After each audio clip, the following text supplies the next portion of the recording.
Fala pessoal, muito bom dia, boa tarde, boa noite. Está começando mais um Camarão e hoje, especial junino, estamos aqui com o grande mestre Valdir Santos. Opa!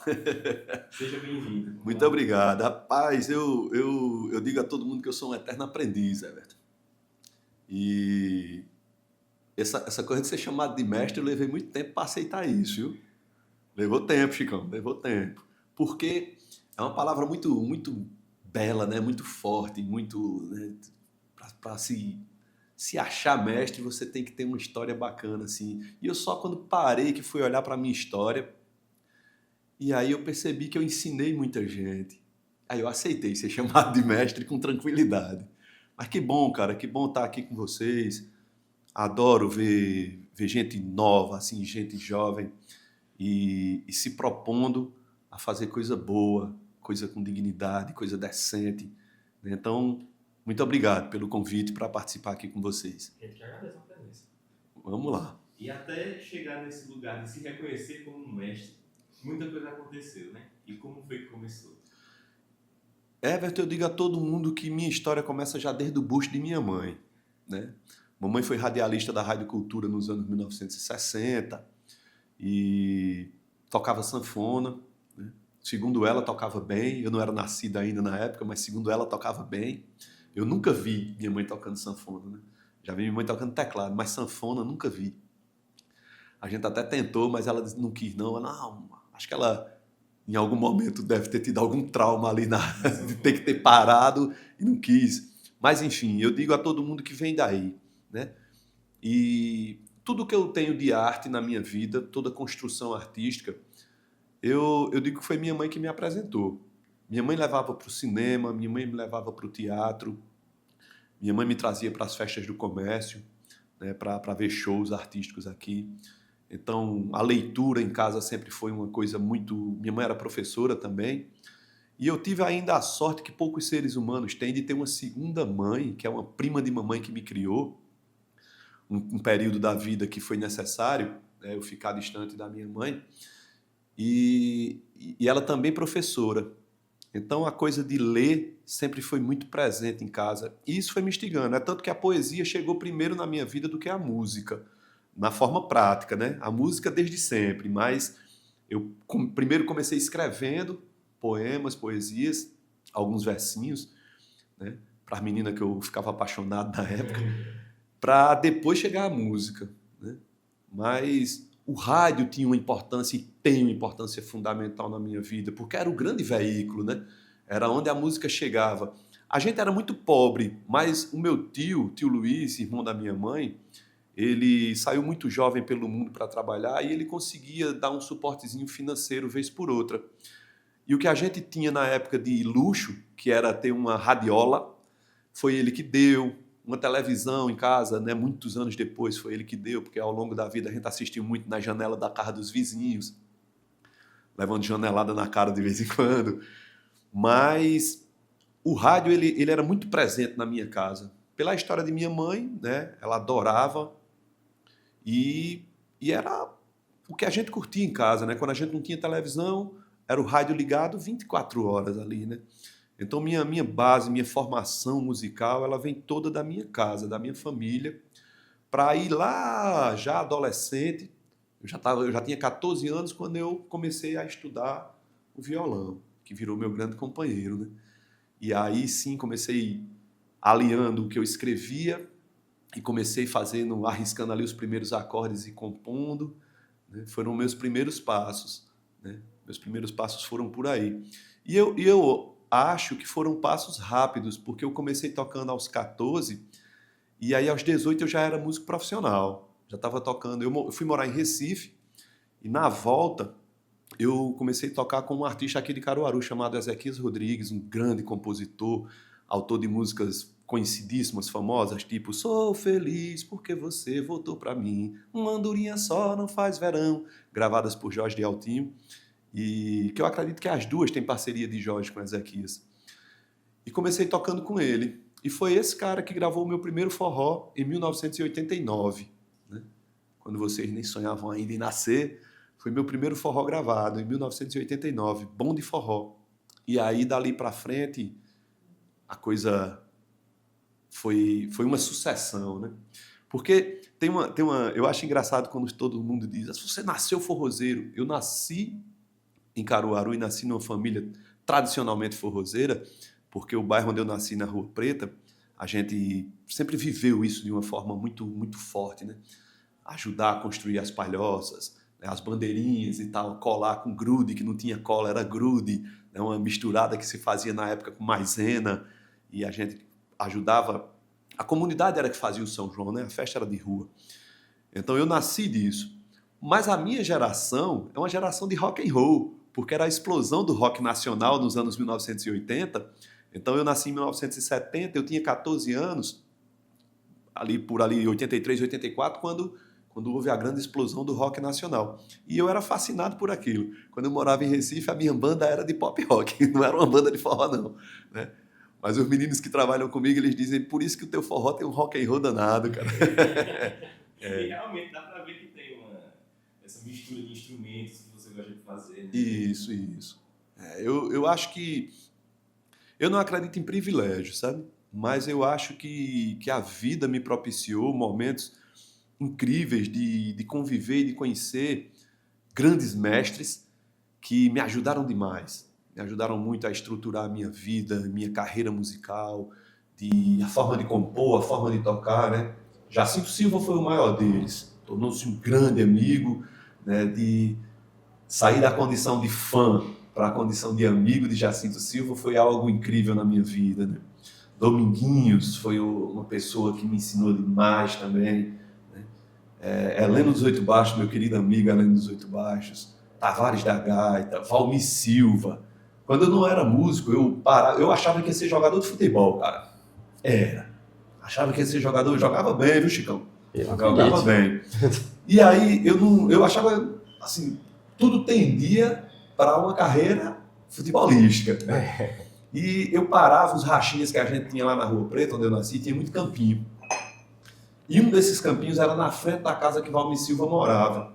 E o ensaio da banda dele era na garagem da casa e era aberto. Então, quando começava o ensaio, eu parava o racha e ia assistir o ensaio.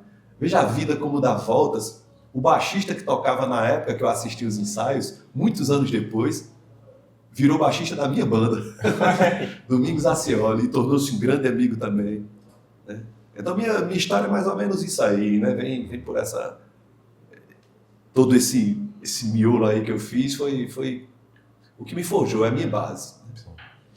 E você veio da Rua Preta e a alcunha Moleque da Rua Preta ficou, né? Ficou como uma marca sua, né? Então é uma forma que você vê de trazer essa sua origem para a sua carreira. Eu sempre gostei e a minha música sempre teve essa tendência de cantar o que eu vivo, de cantar o que eu vejo, né? Moleque da Rua Preta é uma autobiografia, né? Dona Cabocla, conversa com mãe, deixa eu cantar aqui. Por favor. Vamos lá.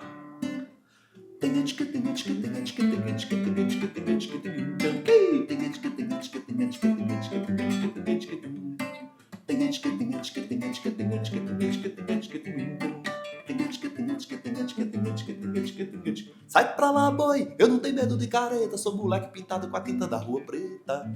Eu não tenho medo de careta, sou moleque pintado com a tinta da Rua Preta. Dona Cabocla, conversa com mãe, pra não me dar uma pisa que eu fui tomar banho no rio. Dona Cabocla, conversa com mãe, pra não me dar uma pisa que eu fui tomar banho no rio. O desafio é só pular, mas quem não sabe nadar se perde no currupio. O desafio é só pular, mas quem não sabe nadar se perde no currupio. Dê uma subiu e chame lá lá. Dê uma subiu e chame lá lá. Porque tia Judite comprou boneco de barro na feira do São Francisco pra gente brincar. Tia Judite comprou na feira do São Francisco pra gente brincar. Todo mundo que eu falo aqui na letra, cara... muito obrigado, meu. Muito obrigado. Todo mundo que eu falo aqui na letra existiu ou existe. E Dona Cabocla, conversa com mãe pra não me dar uma pisa que eu fui tomar banho no rio. Eu tinha 5 anos de idade. Ia morrendo afogado no Rio Pujuca. Tava com os amigos brincando ali na beira do rio. E o rio tava em época de cheia. Tinha um barranco, eu olhei de cima e os meninos estavam lá embaixo. Eu disse, eu vou pular para assustar os meninos. Só que eu marquei carreira, né? Eu corri. E aí, no salto, ao invés de pular e cair assim, em pezinho, eu dei impulso, né? E aí fui para dentro do rio. E quase morro afogado. E aí, muita gente por ali, a gente pescava, né? Então tinha muita gente pescando. E um dos caras que estava pescando, Edmilson Fubica, grande amigo também, foi ele que me tirou. Porque eu não sabia nadar, ele que me tirou e me salvou, né? E aí eu saí correndo para a casa de tia Judite. Dona Cabocla era a vizinha dela. Quando eu saí correndo, aquela multidão foi me acompanhando. E eu sentei ao lado da casa de tia Judite e a multidão me arrodeou. Por ali, em alguns minutos, a multidão se abre e eu vejo minha mãe. Eu disse, bicho, agora a pisa vai ser grande.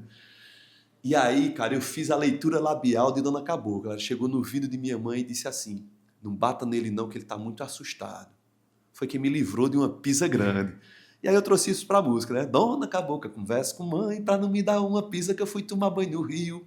O desafio é só pular, mas quem não sabe nadar se perde no currupio. Então é Lalá, que eu falo na música, dê um assobio e chame Lalá. É irmão de Adna, meu melhor amigo de infância e até hoje a gente, né? Eu vou fazer 56 anos e ele fez no dia 31 de março, 53, e a gente tem uma amizade até hoje, né? Uma amizade firme, uma amizade linda, né? Esses dias ele me fez uma surpresa danada, a gente trocando conversa assim pelo WhatsApp, e eu estava dando os parabéns a ele, que a gente sempre, todo ano, a vida inteira, né? Nos aniversários a gente se fala. E aí ele falou, cara, olha o que eu tenho aqui. E aí me mostrou um postal, cara, de quando eu tinha 14 anos. Não, eu tinha 17 anos e ele tinha 14. E eu mandei um postal para ele, eu morava em Recife, e mandei um cartãozinho para ele de feliz aniversário. E o cara tem isso guardado até hoje. E aí me mandou uma foto, eu falei, cara, não acredito nisso não, né? Então, a minha música vem daí. A minha música vem do que eu vivo, das coisas, né? Do que eu percebo, do meu povo. A minha música é a minha verdade. Ó, outra aqui, ó. Essa eu fiz sentado num banco da Feira da Sulanca.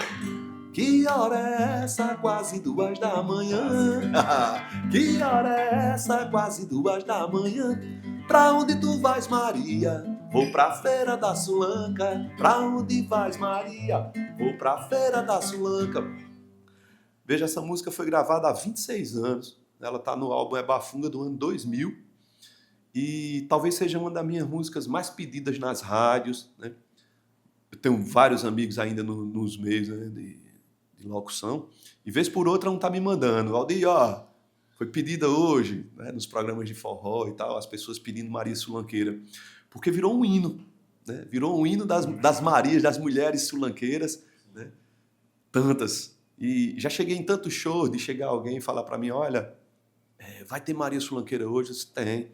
Essa música representa minha mãe, cara. Ou então minha irmã, minha filha. Sempre tem alguém que tem uma Maria Sulanqueira em casa, né? Então, é isso. Minha música vem daí.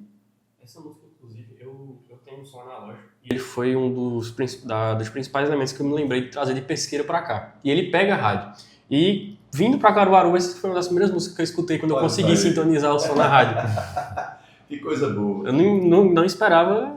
Foi o primeiro elemento da cultura caruaruense que me foi inserido dentro de casa, porque, enfim, por acaso do destino, eu não imaginava que ia entrevistar o compositor. Olha aí, olha aí. A vida é maravilhosa, né? Tem essas curvas da vida, né? Eu escutava Jacinto Silva criança, né? Eu escutava dele, é esse que é o coco do F, cantador que não é bom, quando vai cantar esquece. É esse que é o coco do F. E um belo dia eu tô almoçando na casa do cara com ele e batendo papo e ele me dando altas responsabilidades, assim, de... Uma semana antes de morrer, Jacinto morreu em fevereiro de 2001. E uma semana antes, ele já estava bem dodói. Eu cheguei na casa dele, ele estava na cama, assim. Ele pediu para a filha botar uma almofada nas costas dele para apoiá-lo melhor.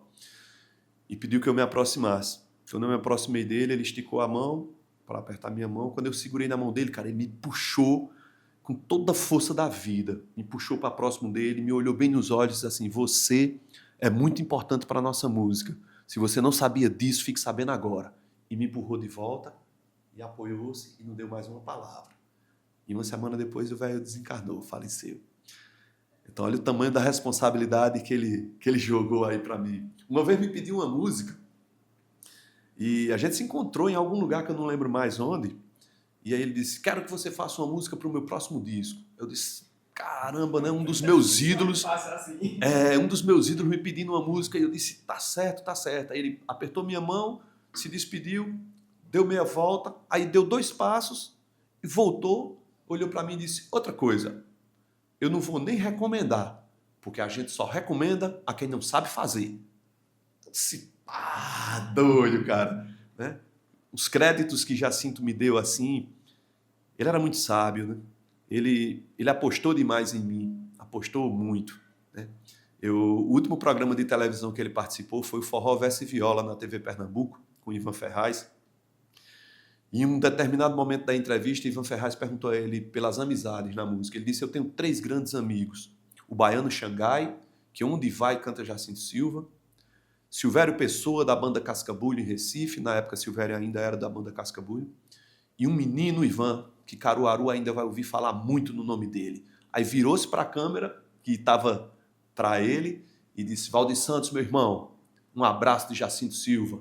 Peça ao pessoal da Fiat aí, que eu trabalhava numa concessionária Fiat. Peça o seu patrão aí na Fiat para liberar você mais. A música da gente precisa de você. E eu estava assistindo aquilo, cara. Eu não consegui me mexer na cadeira durante muito tempo, assim. Eu fiquei paralisado, né? E a vida tem isso, né? De repente você está aí com seu equipamento analógico e escuta Maria Sulanqueira e hoje a gente está aqui batendo esse papo, né? Que coisa boa. E qual é o sentimento quando você passa por uma festa grande, como é o São João de Caruaru, por exemplo, e você escuta as pessoas cantando essa sua música? Rapaz, eu acho que a gente não consegue descrever, né? Já aconteceram situações comigo incríveis, assim, de ver artistas no palco tocando músicas minhas e de estar numa fila do banco, né? Quando os aplicativos não facilitavam tanto a vida da gente, não tinha isso, a gente tinha que ir para a fila do banco mesmo. E de repente, na minha frente, tem um cara cantando uma música minha e sem nem saber que sou eu. O cara não estava cantando ali porque eu era o próximo, não. Eu estava ali logo atrás dele. Ele estava cantando porque ele curtia aquela música que ele estava cantando e ele não tinha a mínima ideia que o autor da música estava bem aqui, ó, colado nele, né? E eu escutar aquilo e me dar uma satisfação tão grande, né? E de ver isso. E depois, com o tempo, né, com a história que eu fui construindo em Caruaru, de ter momentos assim impressionantes que me deixam tão feliz, imensamente feliz, tipo, eu parei de cantar nos palcos públicos em 2019, né? E um belo dia eu fui levar o meu filho caçula para vacinar e quando eu estava com minha esposa assim, daqui a pouco adentrou o recinto uma jovem senhora e ela entrou assim procurando alguém. E quando ela fitou os olhos em mim, era eu que ela estava procurando. E ela se aproximou, pediu licença e disse assim, posso lhe dar um abraço? Eu disse, claro. Aí me deu um abraço e disse assim, eu tenho um colega que trabalha nessa loja aí da frente. Quando ele lhe viu entrando, ele ligou para mim. E eu saí do meu emprego agora só para vir aqui te dar um abraço. Cara, não tem, sabe? Não tem, essas coisas não tem como você descrever o que você sente, né? E ela me fez um pedido, ela disse assim, olha, por favor, volta para os palcos. Eu sei que é muito difícil essa relação de vocês, artistas, com o poder público, mas volta pela gente. Por favor. Eu falei para ela, eu vou levar em consideração muito o seu pedido, eu vou pensar. É tanto que eu estou pensando aí no próximo ano, de repente, em voltar, sabe? Mas ainda estou pensando. Eu estou pensando. Porque eu virei um eremita, né, cara? Eu fui para a minha casa, a Casa Forró, onde eu vivo com minha esposa maravilhosa e meus filhos. E aí isso me trouxe um lugar também de muita paz e de uma outra perspectiva. Porque aí chegou a musicoterapia também na minha vida e as coisas foram me levando para um lugar que eu disse, não sei se eu quero encarar de novo as maratonas juninas, as maratonas de turnês, não sei, né? Eu já passei 6 meses fora de casa, viajando pela Europa, é muito tempo. Hoje eu não aguentaria mais não, 6 meses longe do meu Vicente, do meu Miguel, de Lucas, de Júlia, de Raul e da minha esposa, né? Que eu tenho 5 filhos, né? Então, hoje eu não sei não, assim, eu não aguentaria. A última turnê que eu fiz foi em 2010 e eu disse ao empresário, eu disse, eu só aguento um mês, é o máximo. E aí passei um mês na Alemanha, mas hoje eu não acredito que nem um mês. Só se eu tivesse condição, se a turnê permitisse levar todo mundo. Aí vai massa, né? Aí vai massa, mas eu não sei se eu conseguiria mais não. Mas é isso, assim, eu acho que a construção da minha carreira, ela se funde com a construção da minha vida, né?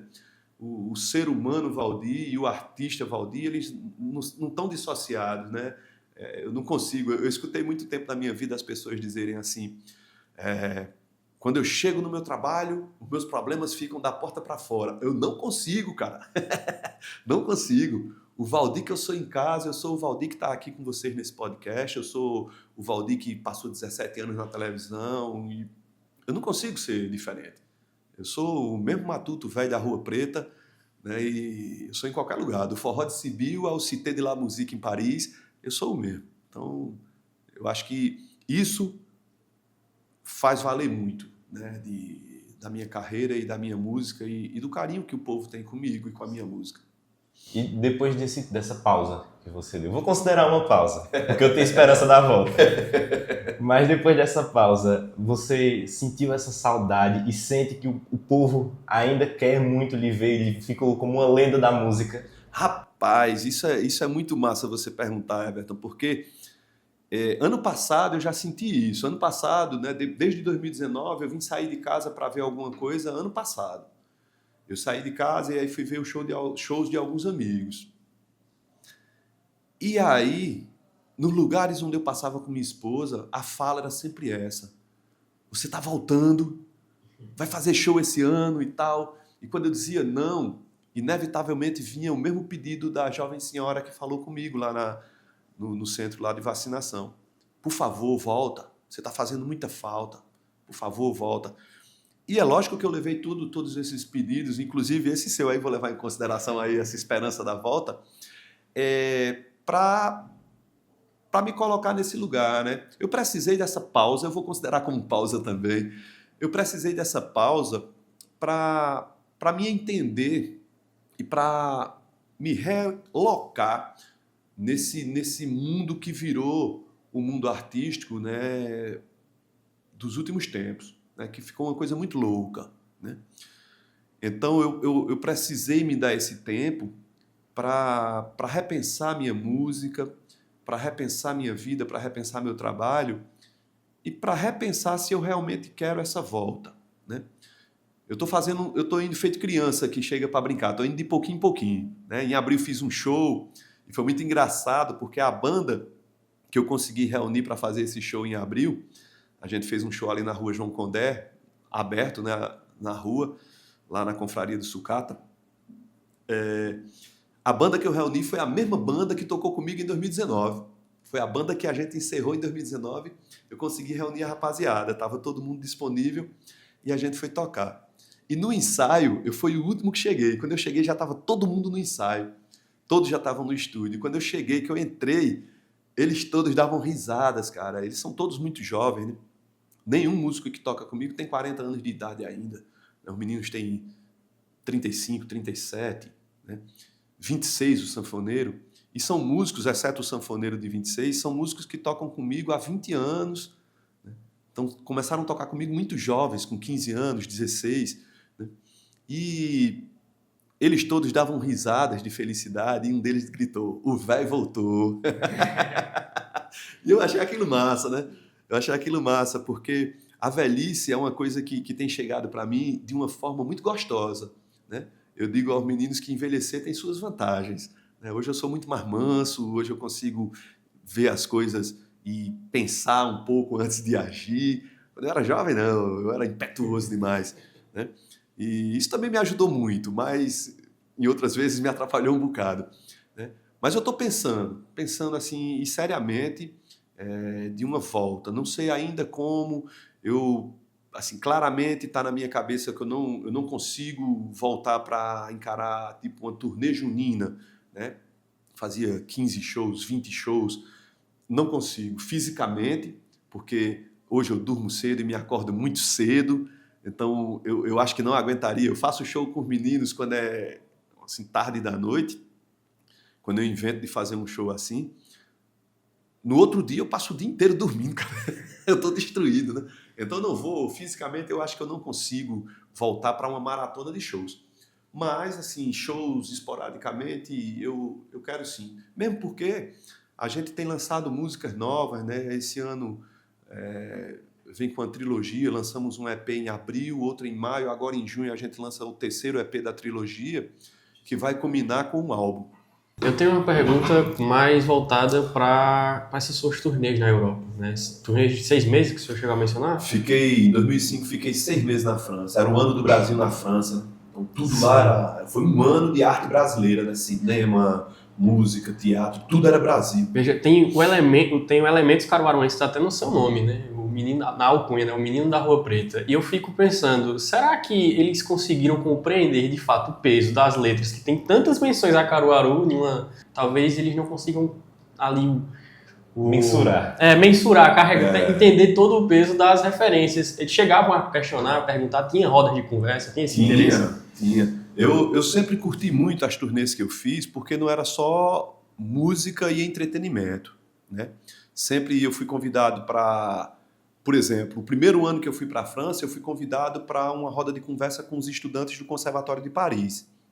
Então eles vieram me perguntar, eles não me perguntaram absolutamente nada por nenhum grande artista do Brasil. Eles queriam saber sobre a música de Caruaru, né? Eles não me perguntaram nada sobre Caetano, sobre Gil, sobre Chico Buarque, sobre Luiz Gonzaga. Eles queriam saber sobre a música da minha cidade. E aí, aquilo ali me deu um start. Foi quando eu decidi aprender a falar francês. Porque a primeira turnê que eu fiz foi em 2002 e nós teríamos possibilidade de, em 2004, né, 2003 tinha possibilidade de voltar, aí não voltamos, e aí tinha possibilidade em 2004 dessa volta.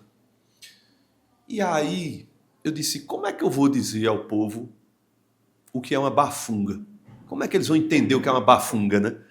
Que bafunga, quando eu era criança, é um desafio, né? É bafunga você fazer isso, que inclusive é o nome do meu segundo álbum, é o nome de uma música.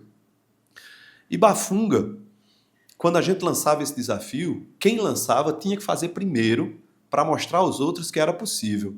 Quando eu compus essa música, era ali em meados de 1999 e a gente gravou no ano 2000, no nosso segundo CD. Quando eu compus essa música, Caruaru, a juventude de Caruaru só queria tocar pagode. Só queria tocar pagode e os que não estavam tocando pagode estavam começando a enveredar para a música sertaneja. E tinha alguns que estavam misturando os dois. Tinha banda em Caruaru que tocava os dois misturados. E eu fiz essa canção para chamar a galera para isso aí. E eu digo na letra assim, ó. É bafunga, canta que nem canta Jacinto. Não ter vergonha do seu povo. Cuidar de tudo que se ama. Quem já cantou, cantar de novo. É bafunga, canta que nem canta Jacinto. É bafunga, não ter vergonha do seu povo. Bafunga, cuidar de tudo que se ama. É bafunga, quem já cantou, cantar de novo. É bafunga, viver sem preconceitos contra esses milhões de nordestinos. Conselheiro, Gonzaga, Vitalino, Virgulino, Ferreira, o Lampião, João do Pife, Condé e Azulão, Ludo Gero, Otrope, Filomena. Chego até a chorar de tanta pena de quem não conhecer essa nação.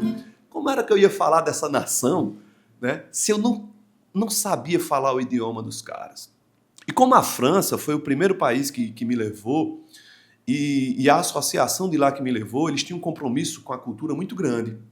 O sonho do presidente dessa associação era levar forró brasileiro do Nordeste do Brasil.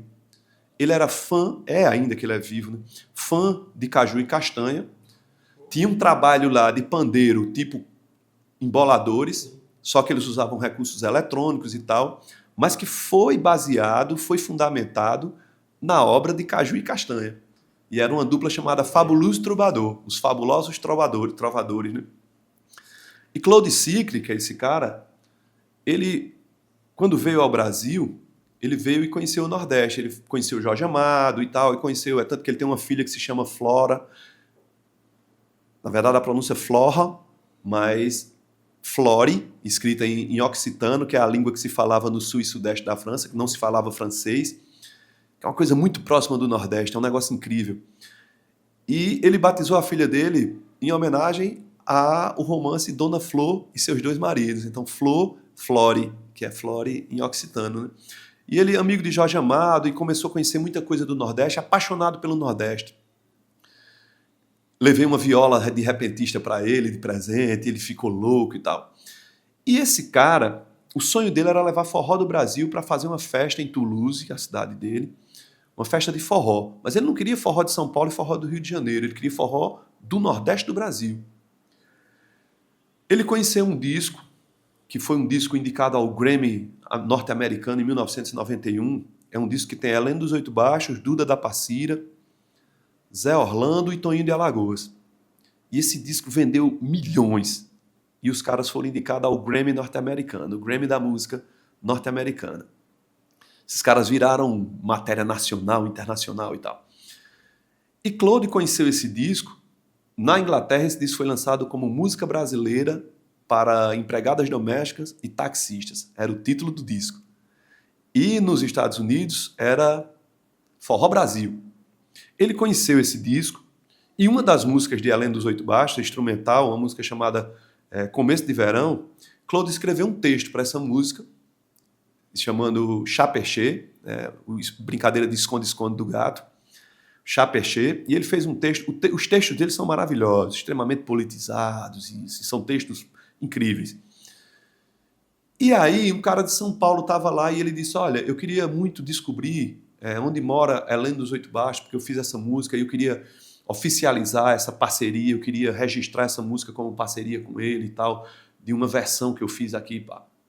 Esse cara volta para o Brasil, entra em contato com a Fundação de Cultura de Caruaru, consegue descobrir o endereço de Helena dos Oito Baixos e vai bater na casa de Helena dos Oito Baixos.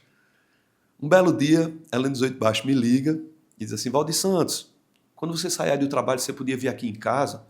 É que eu estou com um empresário de São Paulo aqui e ele viu o seu disco aqui e estava querendo conversar contigo. Eu disse, vou.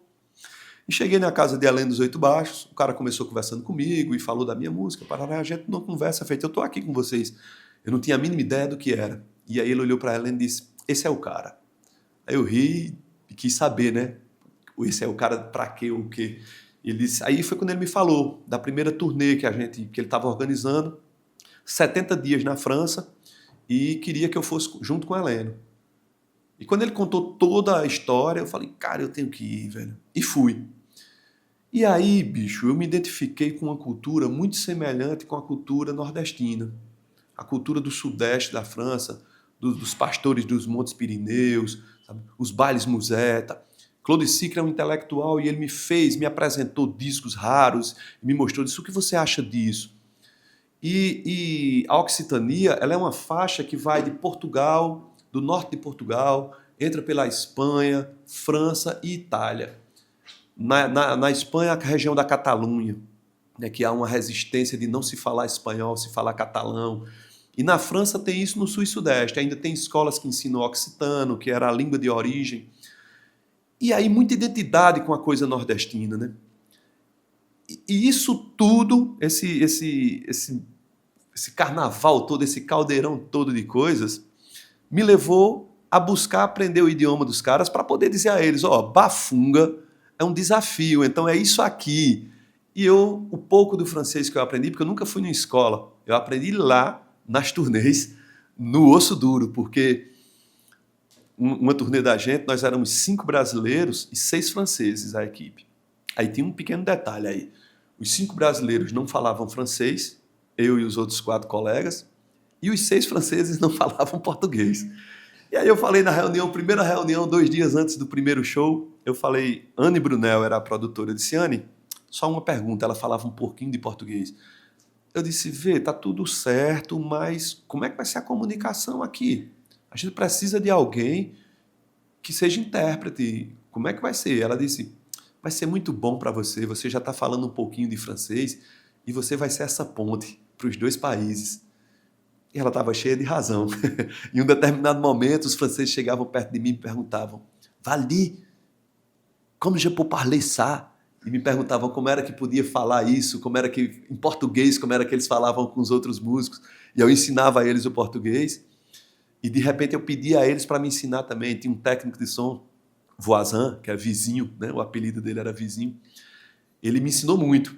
Eu perguntava a ele, je suis, eu sou, tá no presente. Como é que eu digo no passado e no futuro? Aí ele me dizia. E aí foi massa, porque a gente foi conversando sobre isso. E teve um momento assim na turnê que a gente saía depois dos shows e ia tomar uma cerveja e eu conversava com eles, eu era que ia buscar cerveja, eu pagava e eu conversava com eles e falava, Voazão, olha, o som hoje, cara, não estava legal nisso e nisso. E quando eu me dei conta, eu já estava falando com eles, bicho, em francês, eu já estava... sabe?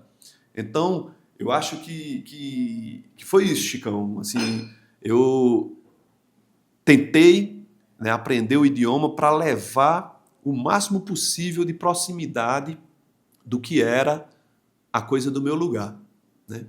Eu vivi uma experiência na Suíça, a gente fez um show e quando terminou o show, era uma noite brasileira. Depois da gente viria, acho que era... Não, antes da gente eu acho que foi Trio Mocotó, aí depois a gente, depois era Lenine. E eu sou fãzaço de Lenine. E aí eu quis assistir o show, era tipo um circo. Então tinha arquibancadas assim. E aí um festival chamado Paleô.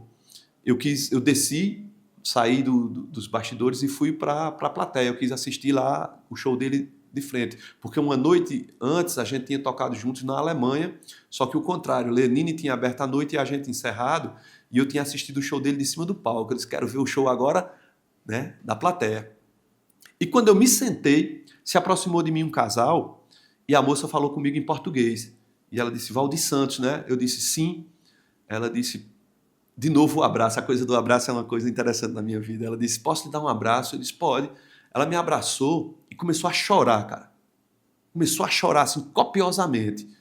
E aí ela me disse, eu sou do Salgado, cara, lá de Caruaru. Faz 20 anos que eu estou na Suíça e nunca voltei a Caruaru. Jamais imaginei que eu ia ver um caruaruense cantando coco, falando francês e dizendo que é de Caruaru e que ia cantar coco.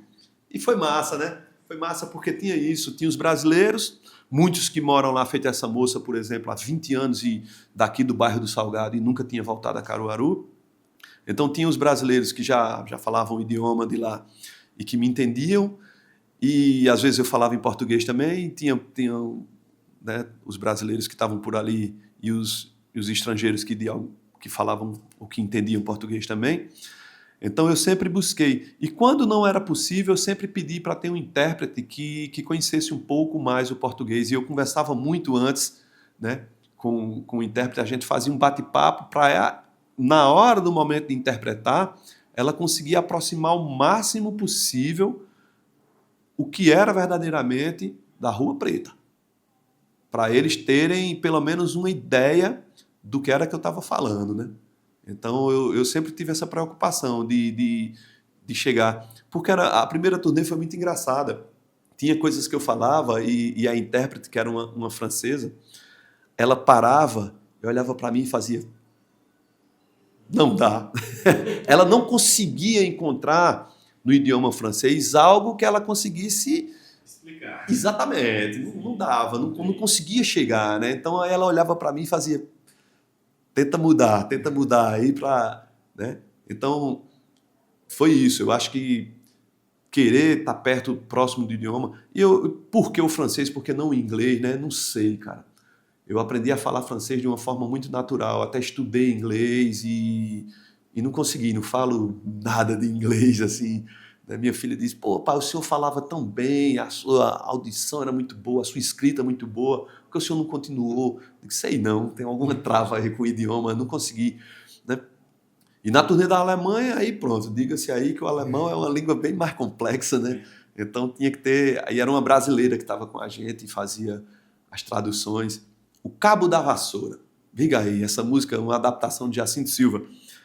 A gente foi tocar e quando eu ia falar, aí antes, quando eu fui falar para ela, foi muito engraçado, mas aí depois que ela pegou o macete da história, aí ela conseguia explicar para o pessoal na Alemanha. E a gente tocava isso lá e era muito engraçado, porque a turnê da Alemanha, meu empresário era francês, e ele disse, eu estou levando 200 discos distribuídos nas malas aqui da gente, eu estou levando 200 discos para vender aí. Ele disse, não traga nenhum. Traga assim só uns 10, 15 para entregar para alguém interessante aqui, mas o circuito que você vai fazer, ele é clássico das pessoas não comprarem nada. Elas vão te aplaudir, elas vão... assim, mas eles não compram, então não traga. Aí eu pensei, eu disse, cara, eu vou levar. Se eu não vender, eu dou. Vai ser 200 pessoas lá, 200 famílias que vão conhecer meu disco. Era um moleque da Rua Preta na época. E aí eu levei. Primeiro show da gente foi uma final de The Voice europeu e depois de não sei quantos anos, 15 anos eu acho, 10 anos, tinha uma alemã na final. E ela acabou ganhando. No outro dia saiu no jornal Brasileiro Pé Quente. E minha foto lá, né? Que a gente fez um show antes, eles botaram um telão e depois do show da gente foi a exibição, que era a final. E eles todos, lógico, torcendo pela alemã. E aí, no primeiro show, a gente vendeu 20 CDs. Aí eu falei, caramba... Pra quem não comprava, né? Eu disse, se a gente for nessa média, 10 dias os discos vão se acabar, né? Porque eu levei 200 só, né? 20 discos no primeiro show. Aí eu falei, foi massa, né? No sexto show, acabaram-se os discos. E aí eu liguei para o meu empresário, ele morava em Paris, e eu liguei para ele, Mark, tem como tu conseguir disco? Porque o disco da gente tinha sido lançado por uma gravadora da França. Eu disse, tem como tu conseguir com a gravadora, cara, disco? Ele disse, por quê? Eu disse, porque os 200 que eu trouxe, eu vendi todos já. Aí ficou aquele silêncio no telefone. Ele disse, como é que é? Eu disse, você tinha me dito para eu não trazer nenhum, mas eu decidi trazer para dar os discos. E, cara, vendeu... Ele disse, mas isso é impossível, cara. Vocês estão no sexto show, nós iríamos fazer 24. No período de 30 dias eram 24 shows. Aí eu disse, pois vendeu tudo. E vendeu os discos, vendeu camisa. Eu mandei fazer uma camisa, era a época de Copa do Mundo, né? Então eu mandei fazer umas camisas que na frente era uma xilogravura, que foi exclusiva pra gente. Eu tinha uma xilogravura de Seu Dila, e atrás tinha toda a programação da turnê, todas as cidades onde a gente ia tocar. E eu mandei fazer ela de várias cores, assim, ela tinha vermelho com branco, tinha preto com laranja, verde e amarelo, porque era a época de Copa do Mundo. Cara, até a camisa do show, eu tive que tirar ela toda suada e vender para uma mulher, assim. Então a gente vendeu todas as camisas, adesivo que eu levei, que era para dar de presente às pessoas também, vendeu os adesivos, vendeu tudo que a gente tinha, vendeu, né? E aí foi um negócio impressionante, né? Mas eu não conseguia falar, né? E o Cabo da Vassoura, essa música, o Cabo da Vassoura, a gente teve um momento que foi muito especial, né? E eu trago isso para o meu trabalho com a musicoterapia. A gente foi tocar numa clínica para repouso de idosos. E eles pediram para 2 dias antes do show a gente ir lá conhecer a clínica. Eles tinham um super auditório lá e viriam as famílias dos internos, tal, né? dos idosos que estavam por ali. E eles pediram para 2 dias antes a gente conhecer a clínica, conhecer todo o espaço deles. Era imenso lá. E tocar um pouco da música para os idosos, para eles entenderem o que era que ia acontecer 2 dias depois, que seria o nosso show lá. Aí, vamos lá. Botaram a gente numa grande sala e começaram a trazer os idosos. E um senhor estava numa cadeira de rodas, ele foi um dos últimos a chegar, trazido pela enfermeira que cuidava dele, a cuidadora. E aí, eu dava tchau para ele e ele nada. Ele não me respondia nada, ele catatônico ali, só paralisado.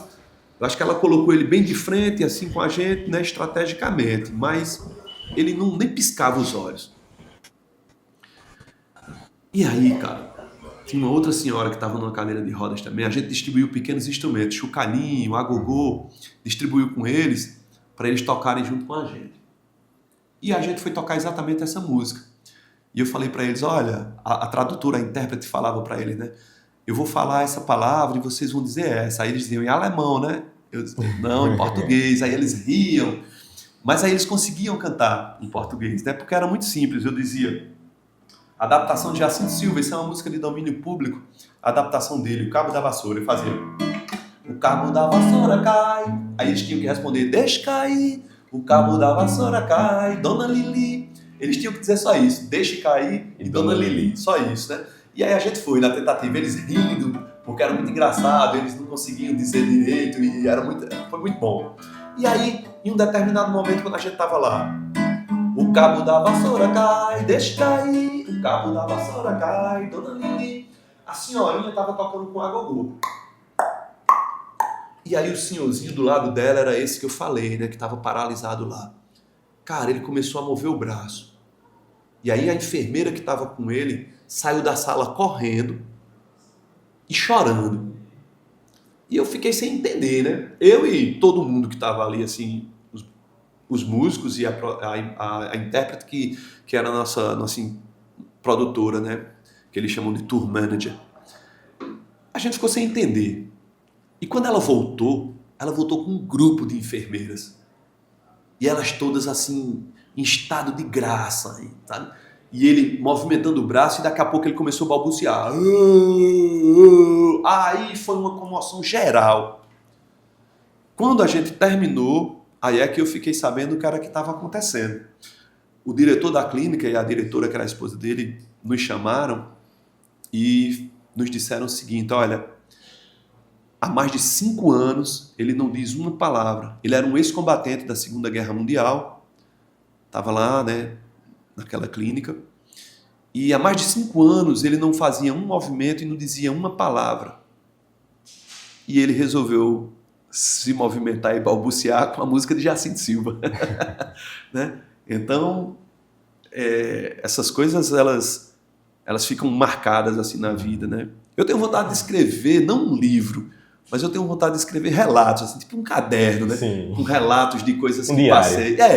Sabe, com coisas que passei, tanto nas turnês internacionais, né? Figuras que eu conheci, né? Porque eu acho que o mais barato, o mais bacana de tudo isso, né? Não foram os shows que eu fiz, não foi a grana que eu ganhei, não foi ter disco lançado na Europa, não foi conhecer os países todos que conheci. O mais bacana de tudo que ficou em mim foram as pessoas que eu conheci. Né?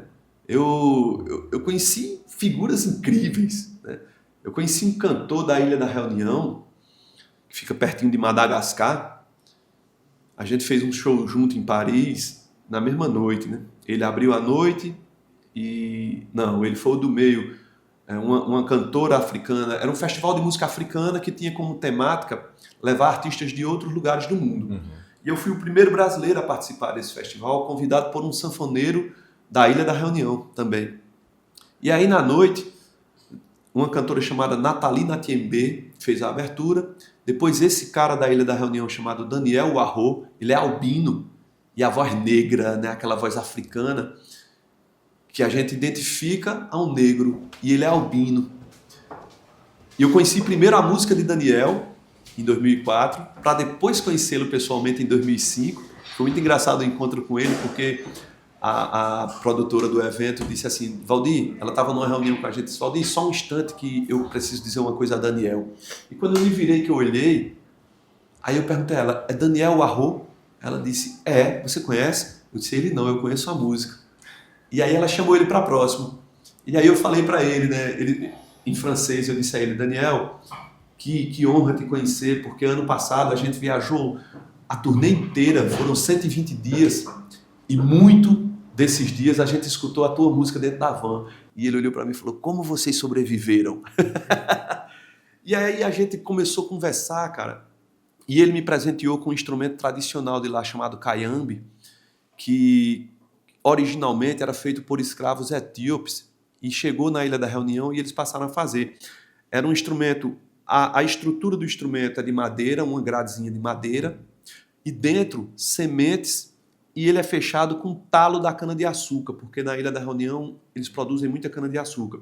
E aí é um instrumento de percussão, que você toca tanto balançando, quanto nos talinhos você fazendo uma percussão com os dedos assim. Ele me presenteou com um instrumento desse, que era tradicional deles. E na noite que ele cantou, teve uma música que ele cantou, que a banda saiu do palco e ele ficou sozinho.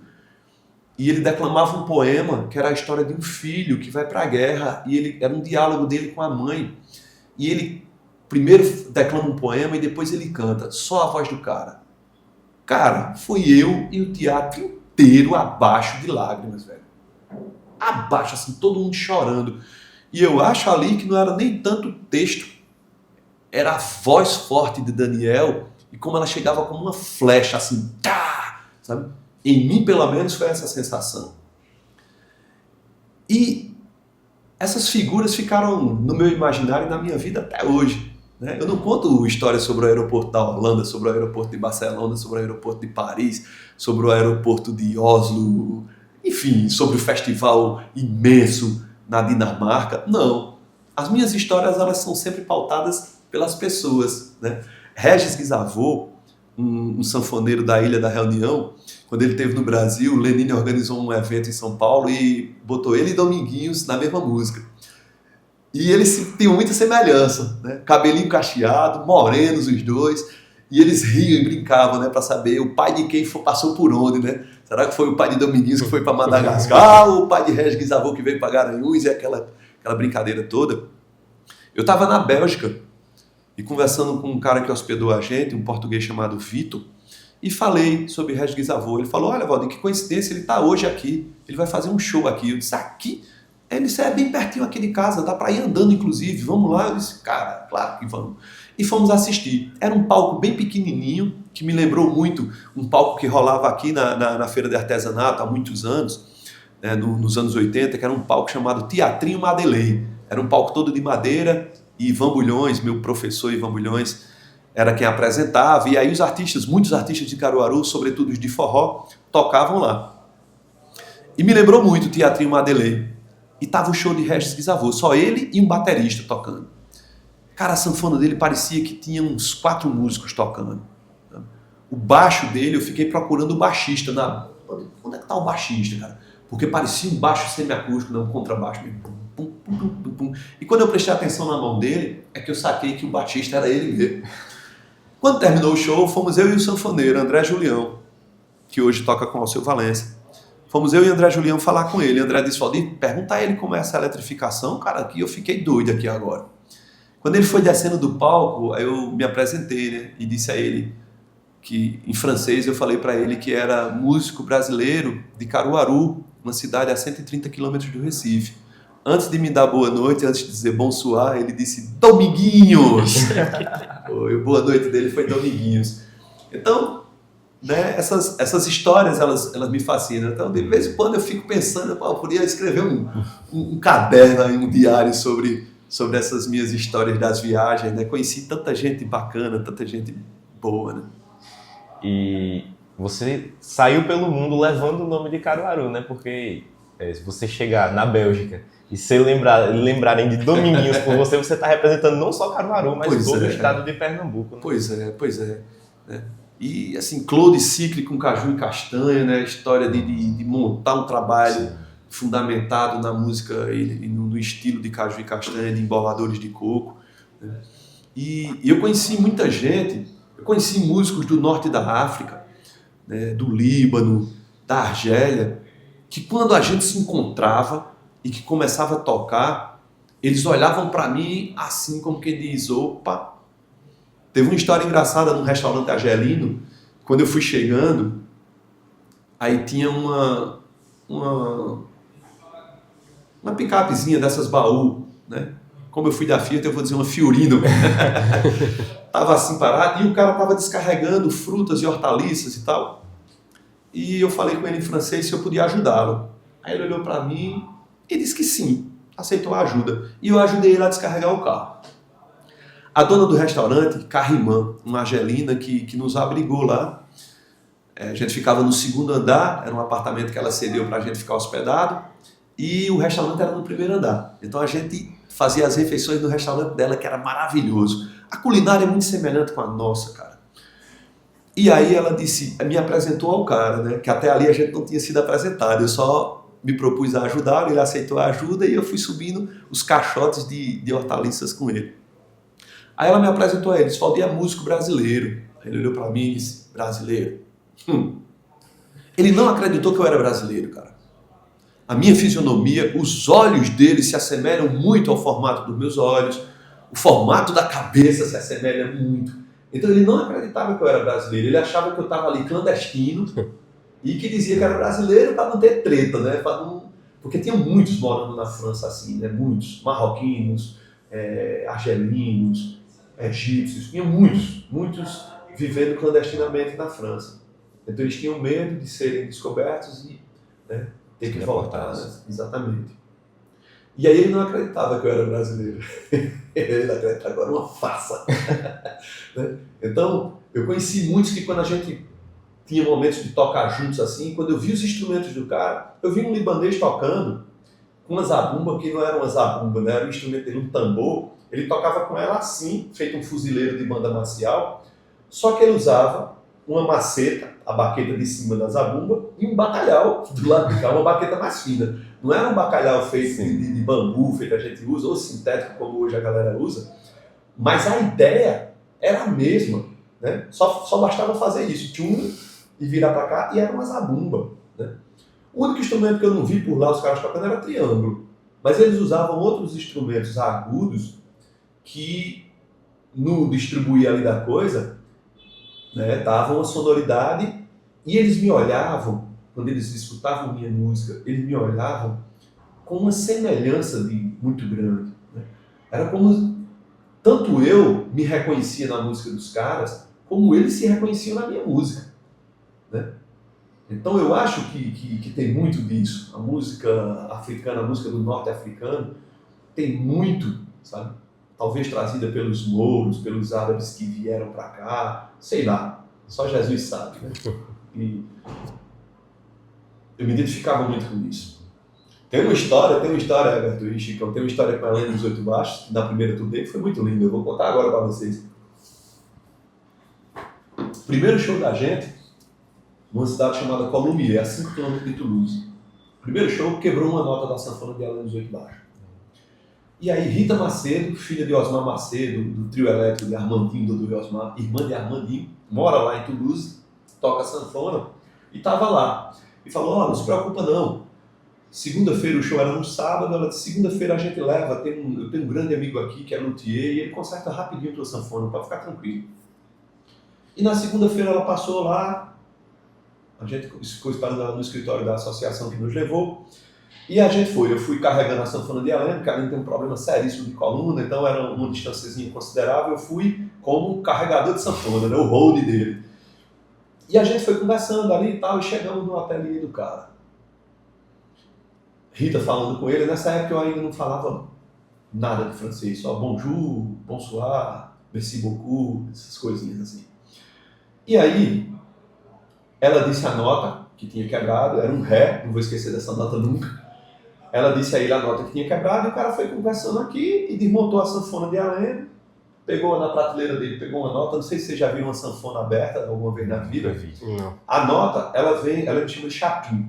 Ela é uma pecinha metálica, tem uma parte de madeira, e a nota é encaixada aqui, e quando o cara aperta, ela fricciona a nota aqui dentro, é o que dá o som junto com o fole, né? Então, o cara que inventou a sanfona, cara, tinha que ganhar todos os Grammys, todos os Nobels, é um instrumento incrível, ele aberto... E dificílimo. Dificílimo. E ele aberto é uma maquinária impressionante, tanto a de 8 baixos quanto a de 120. E aí ele foi, pegou a nota aqui na prateleira, tal, trocou a nota, botou, apertou a sanfona todinha e tocou. Ele era um grande instrumentista também de 8 baixos. Marc Serrafini, o nome desse cara. E aí quando ele tocou, quando chegou na tal nota ré, a nota não afinou. Aí ele achou estranho, desmontou a sanfona de novo, continuou conversando, desmontou a sanfona de novo, pegou a nota, conferiu, era realmente um ré, a nota que ele trocou estava certa, botou de novo, fechou a sanfona, tocou, a nota não afinou. E aí ele disse para Rita Macedo, tem alguma coisa errada com a sanfona dele, porque eu troquei a nota e não está afinando. E aí veio a grande magia nordestina, entra em cena. Quando Rita disse a Helena disse, não, nega, não é isso não, peça aí para abrir de novo. Aí ele abriu, a Helena tirou a nota, porque a Helena também é luthier, a Helena também conserta instrumentos, né, sanfona, afina. A Helena pegou a nota e disse, peça aí uma lima. Aí Rita disse, o que é uma lima? Aí ele ficou, tinha um quadro assim por trás do Marc Serrafini, tinha um quadro de ferramentas. E ele ficou olhando e pediu para ele pegar a tal da lima. E o Marc Serrafini pegou, entregou a ele, todo desconfiado, né? Como que assim, o que é que esse cara vai fazer? entregou a Helena pegou aqui, cara, fez assim, tim, tim, tim, tim,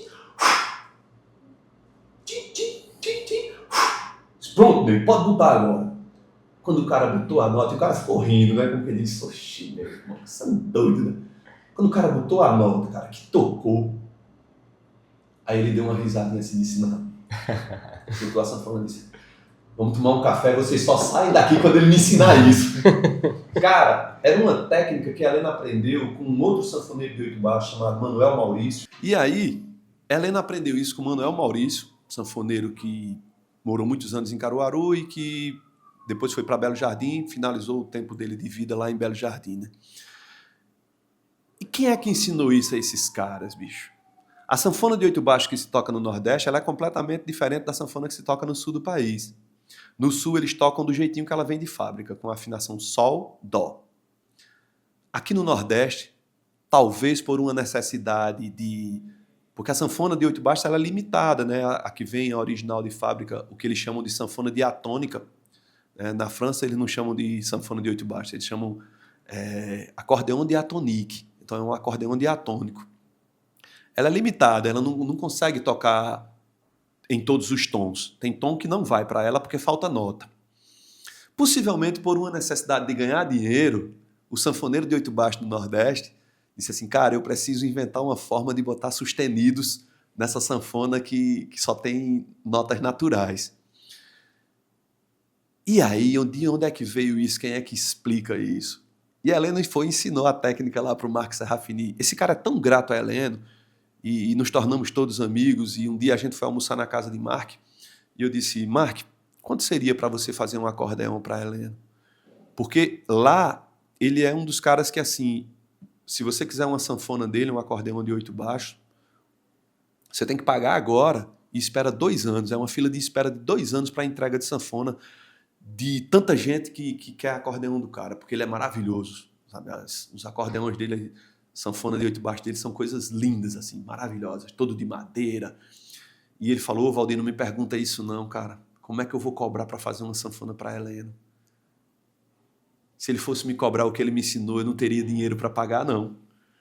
Então, eu vou fazer essa sanfona, vocês vão pagar só o que eu vou gastar de material. E uma sanfona que hoje custaria, sei lá, 10 mil euros, ele fez para a Helena por 1.000 euros. E a Helena tem lá uma sanfona de Marc Serafini incrível, sanfona maravilhosa, né? Então, as histórias nordestinas e as histórias do mundo. Depois a Helena inventou de fazer uma outra afinação para gravar diferente e afinou uma sanfona em Fá sustenido. Ninguém toca nessa afinação. E ele tocou. E aí me chega aqui em Caruaru um jornalista irlandês, sanfoneiro também, querendo saber onde é que a Helena foi buscar aquela afinação, por que gravou aquele disco. Ele teve acesso a um disco que eu produzi de Helena, e o disco foi todo gravado com essa sanfona afinada em Fá sustenido. É a sanfona, é a afinação que se usa na Irlanda do Norte. A Helena dos 8 baixos nunca ouviu falar disso, cara. E esse cara chegou aqui enlouquecido, assim, pô, como é que um sanfoneiro de Caruaru está usando a nossa afinação tradicional, tocando igual os sanfoneiros irlandeses? Então, assim, só Jesus sabe o quanto da história africana, europeia, né, bateu aqui no Nordeste e, sobretudo, aqui na região da gente, aqui em Pernambuco, né? E esses caras repassaram esses conhecimentos, né, porque não tem uma explicação lógica, histórica, escrita. Ninguém escreveu sobre isso, né? Não tem livro nenhum que fala sobre isso, né? Renato Borghetti, sanfoneiro gaúcho, quando ele esteve aqui em Caruaru, um evento que a gente fez aqui, que eu produzi e dirigi, chamado Encontro dos 8 Baixos, no primeiro encontro ele veio como convidado, ele e Oswaldinho. O Oswaldinho veio com uma sanfona de 120 baixos, e Renato Borghetti com uma concertina, uma sanfona de 40 baixos. No segundo encontro, ele trouxe uma de 8 baixos. E falou, bah, o encontro é de 8 baixos, né, guri? E aquilo para mim foi uma prova de muito respeito, assim, ó, o encontro é de 8 baixos, para que é que eu vou levar minha sanfona com 40? E ele me perguntou, Valdir, como é que vocês ensinam aqui? Eu disse, Borghetti, não tem um método escrito, cara. É tradição oral. É dizendo aos meninos, aqui é dó, aqui é ré. porque vez por outra chegava um com uma sanfona afinada diferente, né? Então a gente tinha que ensinar pela sanfona de Heleno. Ele era o professor da escola. A gente montou em Caruaru a primeira escola de 8 baixas do Brasil. Renato Borghetti depois abriu uma escola lá no Rio Grande do Sul, em Porto Alegre, e eles têm uma fábrica de sanfona de 8 baixos, e tem uma escola de 8 baixos, e ele diz, abri depois que vi a escola de vocês em Caruaru. Então, a nossa escola aqui em Caruaru foi a primeira escola de sanfona de 8 baixos do Brasil, com o mestre Heleno dos 8 baixos, né? Então, são muitas histórias, né, das tradições nordestinas, e só Jesus sabe de onde vieram, e esse aprendizado todo, e que a gente se deparou disso no mundo, se encontrando com outros músicos e vendo a semelhança da música da gente com a música dos caras. Um festival que a gente tocou na Malásia, no final do festival, todo mundo que participou, foi uma semana de festival, todos os grupos, tinha grupo da Itália, da França, de Portugal, de vários países, né, africanos e tal, e a gente do Brasil. E no final cada um tinha que tocar uma música, uma roda assim, todo mundo tinha que cantar. E a maioria deles cantavam, alguns cantavam no próprio idioma, outros cantavam em inglês, e rolou música de todo jeito, tipo Don't Worry, Be Happy, e todo mundo improvisando ali. E quando foi se aproximando de mim, eu falei, cara, o que é que eu vou cantar? O que é que eu vou cantar? O que é que eu vou cantar? E aí eu falei, bicho, uma coisa que todo mundo vai cantar vai ser o Psiu, Psiu, Psiu. E aí cantei, a todo mundo eu dou psiu, e eles todos cantavam psiu, psiu, psiu, porque primeiro eu cantei e falei para eles o que era que tinha que fazer, né? E no outro dia, quando a gente se encontrava no festival, eles psiu, psiu, psiu, né? Sabe? Então, assim, essas coisas, essas histórias tantas da música, a gente vê que não existe nada do que queira ser puro, né? A gente tem, sim, influências europeias, influências africanas, influências asiáticas. A gente não sabe, né? Sabe lá quem é que veio parar aqui, né? Um Valdir que vai bater lá em Toulouse, na França, e que vai ensinar os caras a tocar viola de repente, e os caras ficam fascinados. Na história do mundo inteiro, na história da humanidade, e isso aconteceu com muita frequência, né? Então, sabe-se lá quem passou por aqui e foi ensinando essa galera, né? E ao longo da conversa a gente vê que sua arte lhe levou muito longe, né? Literalmente. Até no espaço você foi muito longe. Assim. Sim. E no início você disse que teve dificuldade em aceitar esse título de mestre, né? Sim, mas eu sempre vi você como um artista muito próximo das pessoas. Assim, vou até dar um relato pessoal, há uns 10 ou 12 anos atrás, quando eu era pequeno, no ensino fundamental eu fiz um trabalho sobre você e você foi na minha escola. Olha, pai. E foi o primeiro artista que eu vi de perto, assim, eu acho que foi o primeiro contato que eu tive com um artista. Qual era a escola? Unimaster, era um colégio particular. Olha aí. E aí, acho que foi o primeiro contato que eu tive com um artista que eu realmente conhecia, assim, que eu consumia esse tipo de música, porque na minha casa eu ouvia muito rádio. Sim. Então, você vê esse lugar grandioso que você chegou, esses lugares grandiosos que você chegou, sendo ainda tão próximo de onde você veio. Como é que você conseguia isso? Como foi que você notou? Falou, caramba, eu tô famoso, e agora? Rapaz, eu acho que a primeira coisa de tô famoso foi um episódio muito engraçado que aconteceu comigo no meu primeiro álbum, né? Menino de Barro, em 1999. Eu sempre fui compositor. Eu era músico, né? Baixista, que toquei com Ezequias Rodrigues, toquei com Elifa Júnior, muitos anos com eles e tal. E em 1997, eu acho que saí da banda de Elifas e chamei meu compadre Franklin Ramalho, que era o tecladista que saiu da banda também, e eu falei, cara, São João de 1998, a gente estava na avenida vendo um trio elétrico descendo e a gente já tinha feito aquilo tantas vezes, e eu olhei para Franklin e disse, Mago, eu não sei tu, cara, mas eu não consigo viver sem isso não, meu irmão. Aí ele disse, tá pensando o quê? Eu disse, vamos montar uma banda, cara, pequenininha, assim, negócio pra gente tocar num barzinho na noite, nada que exija demais, que a gente, muita estrutura, muita viajar, nada, só aqui em Caruaru mesmo, pra gente tocar forró na noite. Ele disse, bora. E montamos uma banda chamada Farra e Forró. Farra e Forró é o título de uma música de Armandinho e Fausto Nilo, que está num disco da Cor do Som, da banda Cor do Som. E a gente só tirou, Farra Forró é uma palavra só, o título, e a gente botou Farra e Forró. E montamos a nossa banda. E aí eu tocava baixo, Franklin no violão, chamamos Bibiu do acordeon, que era um sanfoneiro das antigas, que tocou com a gente na época que a gente tocava com Ezequias Rodrigues. E Bibiu foi quem arregimentou os outros músicos. Chamou Louro, da Zabumba, que era um cara que já tinha tocado 16 anos com o Mestre Camarão. Zabumbeiro incrível, aprendi demais com ele. E chamamos Ronaldo, que era um baterista que já tinha tocado com a gente, para tocar triângulo e pandeiro. Depois o Ronaldo saiu, e aí veio o Vava tocando triângulo e Zé Valdir para tocar pandeiro. Formamos um sexteto. Quando a gente começou tocando nos lugares, a coisa começou tendo uma repercussão diferente. Assim, a coisa começou chegando para a gente não era só uma banda que tocava em bar, que tocava em recepções, em festa de casamento, em formatura de estudante liso. Né? O primeiro show da gente, a professora disse, a gente não vai ter festa porque não tem dinheiro, a turma não tem dinheiro para contratar uma banda. Eu disse, oxe, a gente vai de graça, porque a gente queria tocar. Então eu levei tudo, som, eu fui que banquei som, paguei os músicos da banda, e a gente foi fazer o show. Esse show, o som que a gente alugou, era de um sanfoneiro chamado Seu Zé de Oliveira, grande amigo, queridíssimo. E quando a gente terminou, o Seu Zé me chamou e disse assim, você é o dono da banda, né? Eu disse, Seu Zé, a gente não tem dono, não. Os 6 são donos. Ele disse, não, mas eu percebi que você é o líder, você é o cabeça desse negócio. Se você saca que vocês têm uma onda diferente, o forró que vocês fazem é diferente. Se você tirar aí um elemento só, ele estava falando de Ronaldo, porque Ronaldo tomava muita cachaça e chegava para tocar bêbado. Ele era um figura, um grande músico, mas ele disse, se você trocar um elemento aí, essa banda vai longe. E como ele era muito experiente e tal, eu sempre gostei de ouvir, né? Eu sempre gostei de ouvir gente, ouvir as pessoas, não importa a idade, mas eu sempre gostei de conversar e de ouvir as pessoas.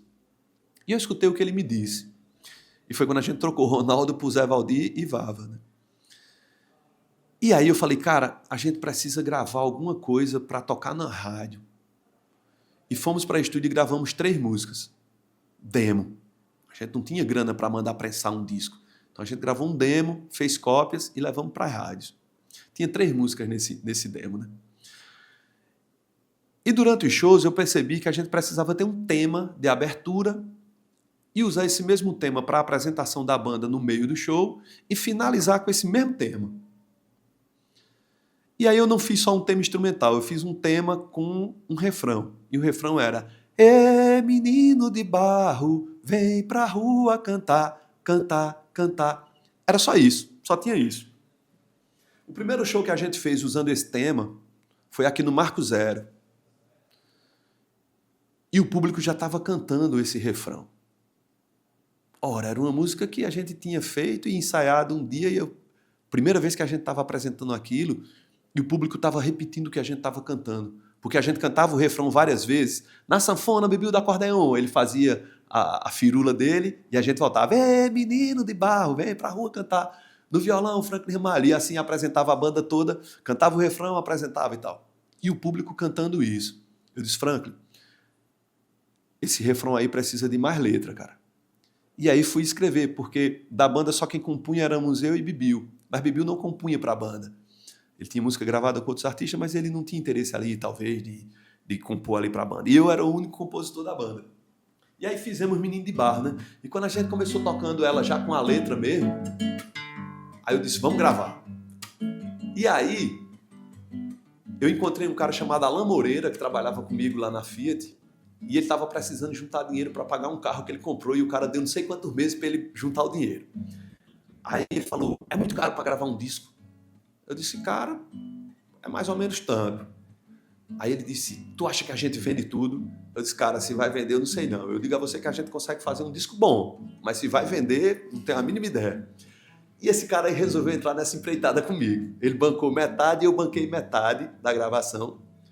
E ficamos acordados que quando o disco chegasse, a quantidade que vendesse era metade do dinheiro dele, metade do dinheiro meu. Fizemos o disco Menino de Barro. O disco chegou, era maio de 99, e aí a gente lançou e eu levei os discos para a rádio. Na Rádio Liberdade, um programa era apresentado de manhã por Almir Villanova e ele entregava o programa de 11 horas para Moisés Rush. Eu tinha ido 2 dias antes conversar com o diretor de programação, um cara que tornou-se um grande amigo também, Valdir Américo, só que era chato pra caramba, Valdir. Meu xará, chato demais. E eu fui com a Elifas, e a Elifas disse, bicho, já vi o show desses caras, velho. Porque a rádio fazia um show no Pátio de Forró logo no começo do mês, era à tarde. E ele disse, não, o show da rádio já tá tudo certo. A programação era Elifas Júnior, Juscelio Vilela e a banda Caru Forró. Aí ele falou, bota os meninos, cara, você não sabe o que você tá... Não, já tá tudo fechado. Qual é a música que você quer que toque desse disco? Eu disse, Menino de Barro. Aí ele olhou e disse, eu vou tocar Ela é Demais, que já é do demo que vocês deixaram aqui, e depois, lá pra frente, a gente toca Menino de Barro. Tá bom. Pra mim já tava massa, né? Uma promessa que iria tocar depois, já tava bom. Eu não tinha pretensão nenhuma. Deixamos lá o disco. Deixamos num dia. No dia seguinte, lá na concessionária Fita, a gente tinha um sisteminha de som dentro da loja de peças onde eu trabalhava. E quando foi de 11 horas que a Almi estava entregando o programa para Moisés, eu escutei meu nome sendo citado. E eu disse, opa, estão falando de mim. Peraí, galera, peraí. Aí fui para perto da caixinha de som ouvir, né? E aí estava a Almi rasgando elogios para o disco e Moisés assinando embaixo e eles tocaram Menino de Barro. Eu falei, caramba, como assim, velho? Ontem o cara me disse que ia tocar lá para frente e hoje os caras estão tocando.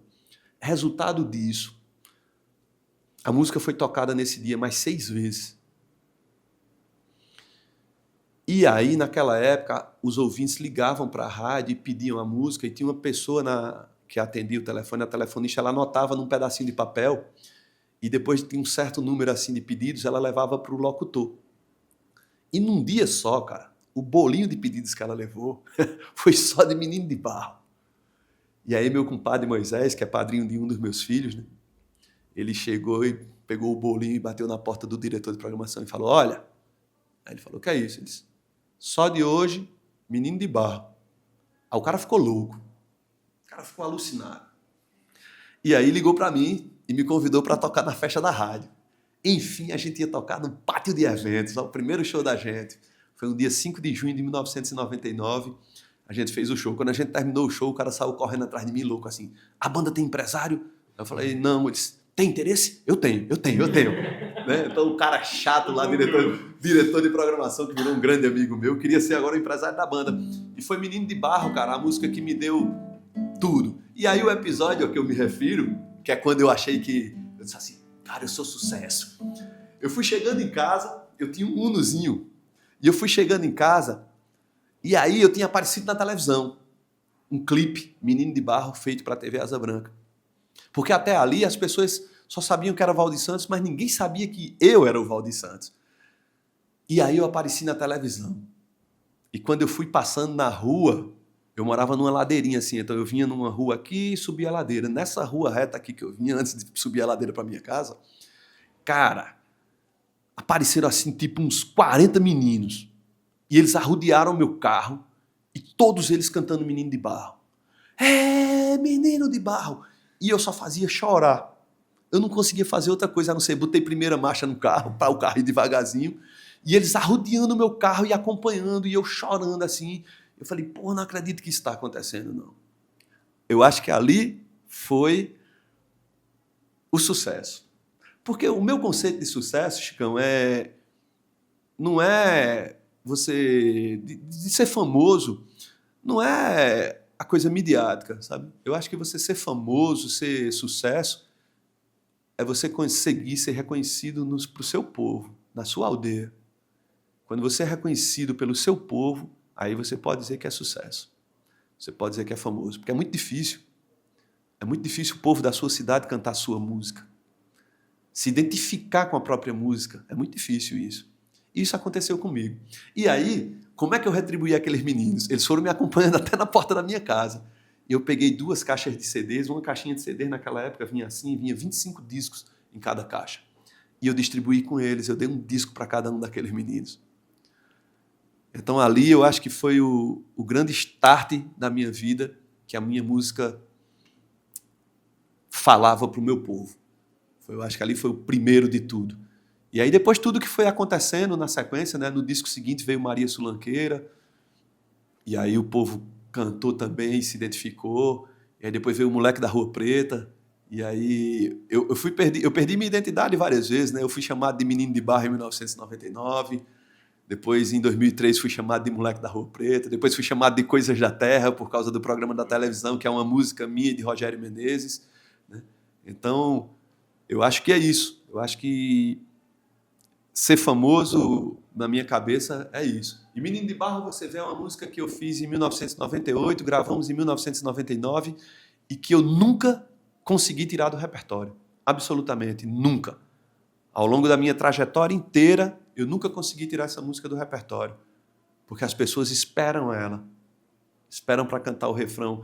Quem não conhece a letra, porque é uma letra muito extensa, né? Muito cheia de palavras que as pessoas às vezes não compreendem, mas quem não consegue cantar a letra inteira acompanhar, mas o refrão canta junto.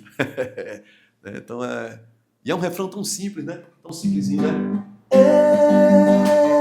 Menino de barro,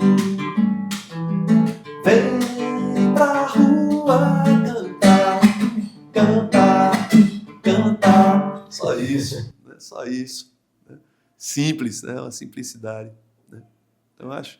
a musicoterapia me traz muito isso depois, né? Eu me formei em musicoterapia em 2020 porque um dos meus filhos, eu gosto sempre de explicar que Miguel não é meu filho biológico, mas eu digo a todo mundo, eu não sou o pai dele, mas ele é meu filho. Ele é meu filho, porque ele me chama de Papai Valdir. E Miguelzão, quando eu conheci minha esposa, essa figurinha maravilhosa aqui, o amor da minha vida, quando eu conheci minha esposa e fui apresentado a Miguel, minha esposa é psicopedagoga e já trabalhava na área de inclusão, na educação. Quando ela me conheceu, ela disse, bicho, tu já é musicoterapeuta, só falta um certificado. O trabalho que você faz, eu disse, não, musicoterapia é da área de saúde, minha área sempre foi educação ou social e tal. E aí eu tinha criado o projeto PIN, né, o projeto de iniciação musical que a gente participou de Jacinto Silva, eu dava aula a 120 crianças, e depois junto comigo Marconiel Rocha, que é um percussionista que tocou comigo muitos anos, meu querido amigo, e juntou-se a mim já desde a segunda aula. Eu digo que eu criei, mas eu dei só o nome, eu acho. Né? A gente criou tudo aquilo junto, porque senão não tinha... E o projeto durou 10 anos. Dentro do projeto fazia parte a escola de sanfona de 8 baixos, e a gente dava aula de percussão aos meninos, depois eu dei aula de violão. E de lá saíram muitos, cara. Muitos que estão por aí dando aulas, tocando com outros artistas, criaram suas próprias carreiras.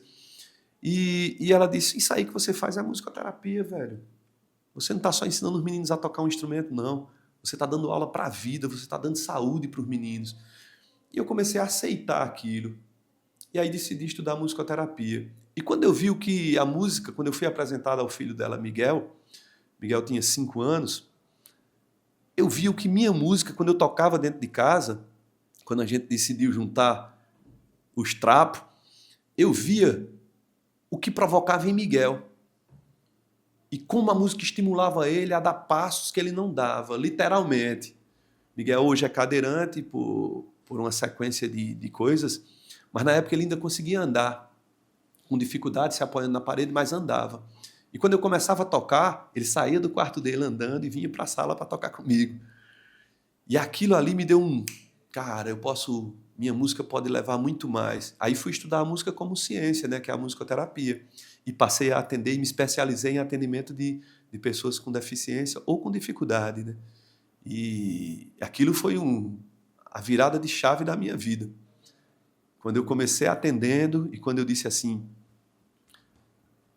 agora sim, essa luz, é esse palco que eu preciso. Aí foi quando eu me afastei de tudo, pedi para me afastar da TV, rádio, dos palcos, saí de tudo e fui viver só no palco do meu consultório. Né? Então eu estou lá até hoje, né? Compondo, continuo. Eu nunca compus tanto na minha vida como esses últimos 6 anos. Nunca. Só com Luan Nascimento tem mais de 50 músicas. É um jovem sanfoneiro aí, Luan, que é o de 26 anos que eu falei ao longo do papo da gente. Só com Luan eu fiz mais de 50 músicas de 2020 para cá. Né? E compus com outros parceiros também. Eu e Luan com Flávio Leandro, com o Nildo Almeida, com quem mais, meu Deus? Com Azulão. Né?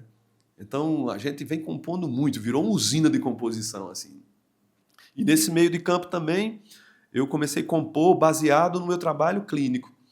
Eu trabalho com uma técnica da musicoterapia chamada improvisação, que é o que na música é uma improvisação mesmo. Só que na improvisação da musicoterapia a gente não precisa ter uma base rítmica para improvisar em cima daquela base harmônica.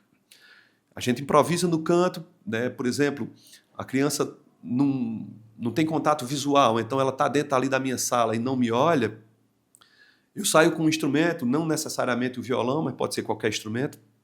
Eu saio acompanhando aquela criança dentro da sala para onde ela vai e eu vou cantando tudo que ela está fazendo. Se ela mexe na xícara, vamos lá, eu digo: Chicão mexeu na xícara, Chicão pegou a taça, Chicão vai beber água.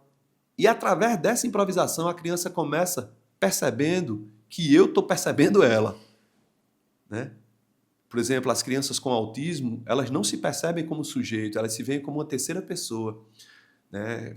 Por exemplo, uma criança autista não diria eu quero água, ela vai falar Valdir quer água.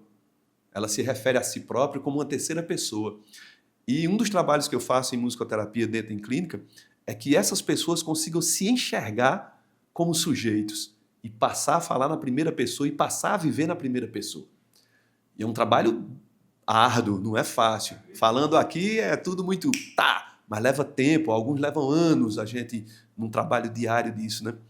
E eu passei a fazer improvisações com alguns pacientes e as improvisações estavam ficando tão boas que eu disse, rapaz, isso aqui eu vou gravar. E gravava. E o start de gravar me veio por causa de um dos meus filhos, Lucas.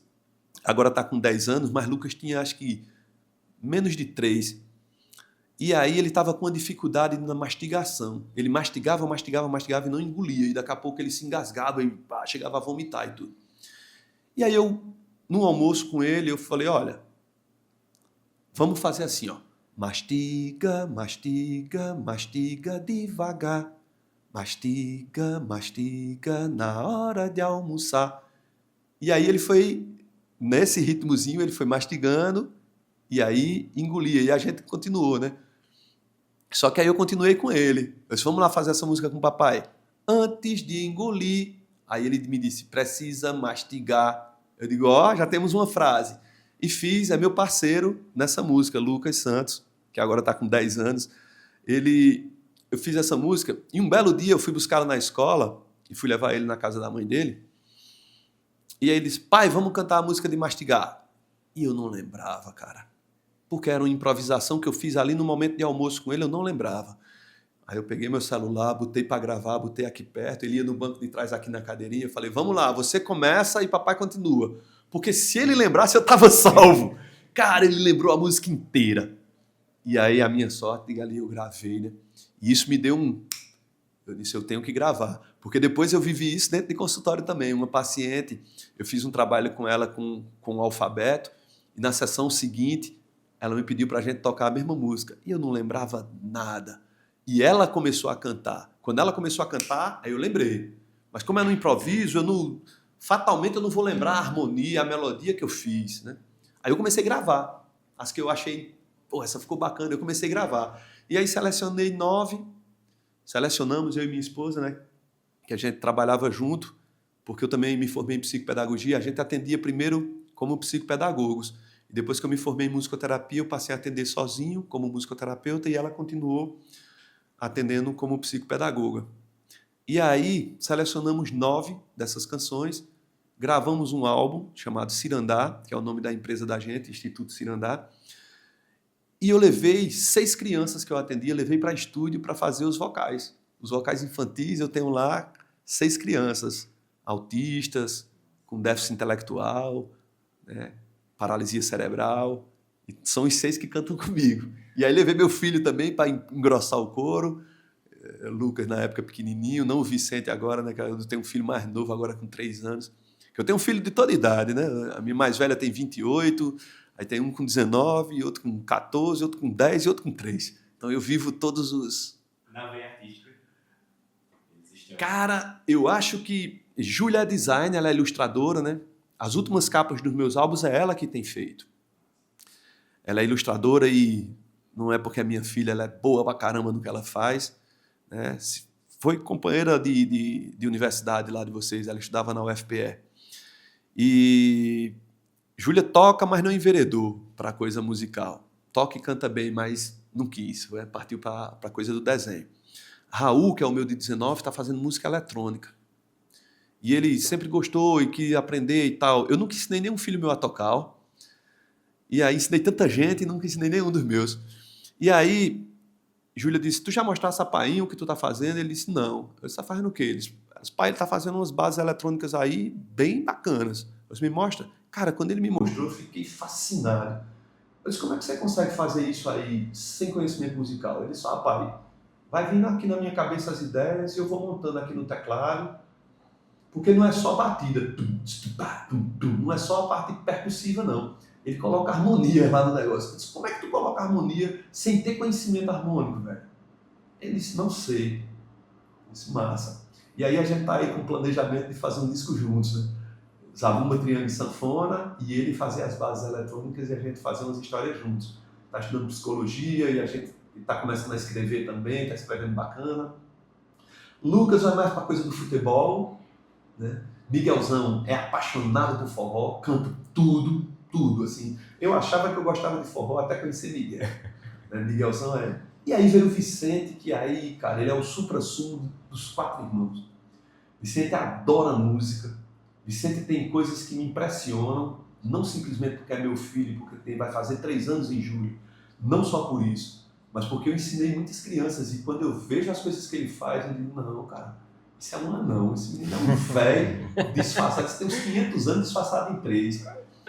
Eu acho que Vicente vai ser a minha continuidade musical.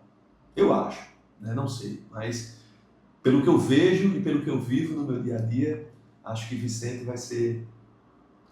Luan é o padrinho dele, o sanfoneiro, Luan é o padrinho dele, então quando o Luan chega lá em casa com a sanfona, ele fica alucinado, assim, né?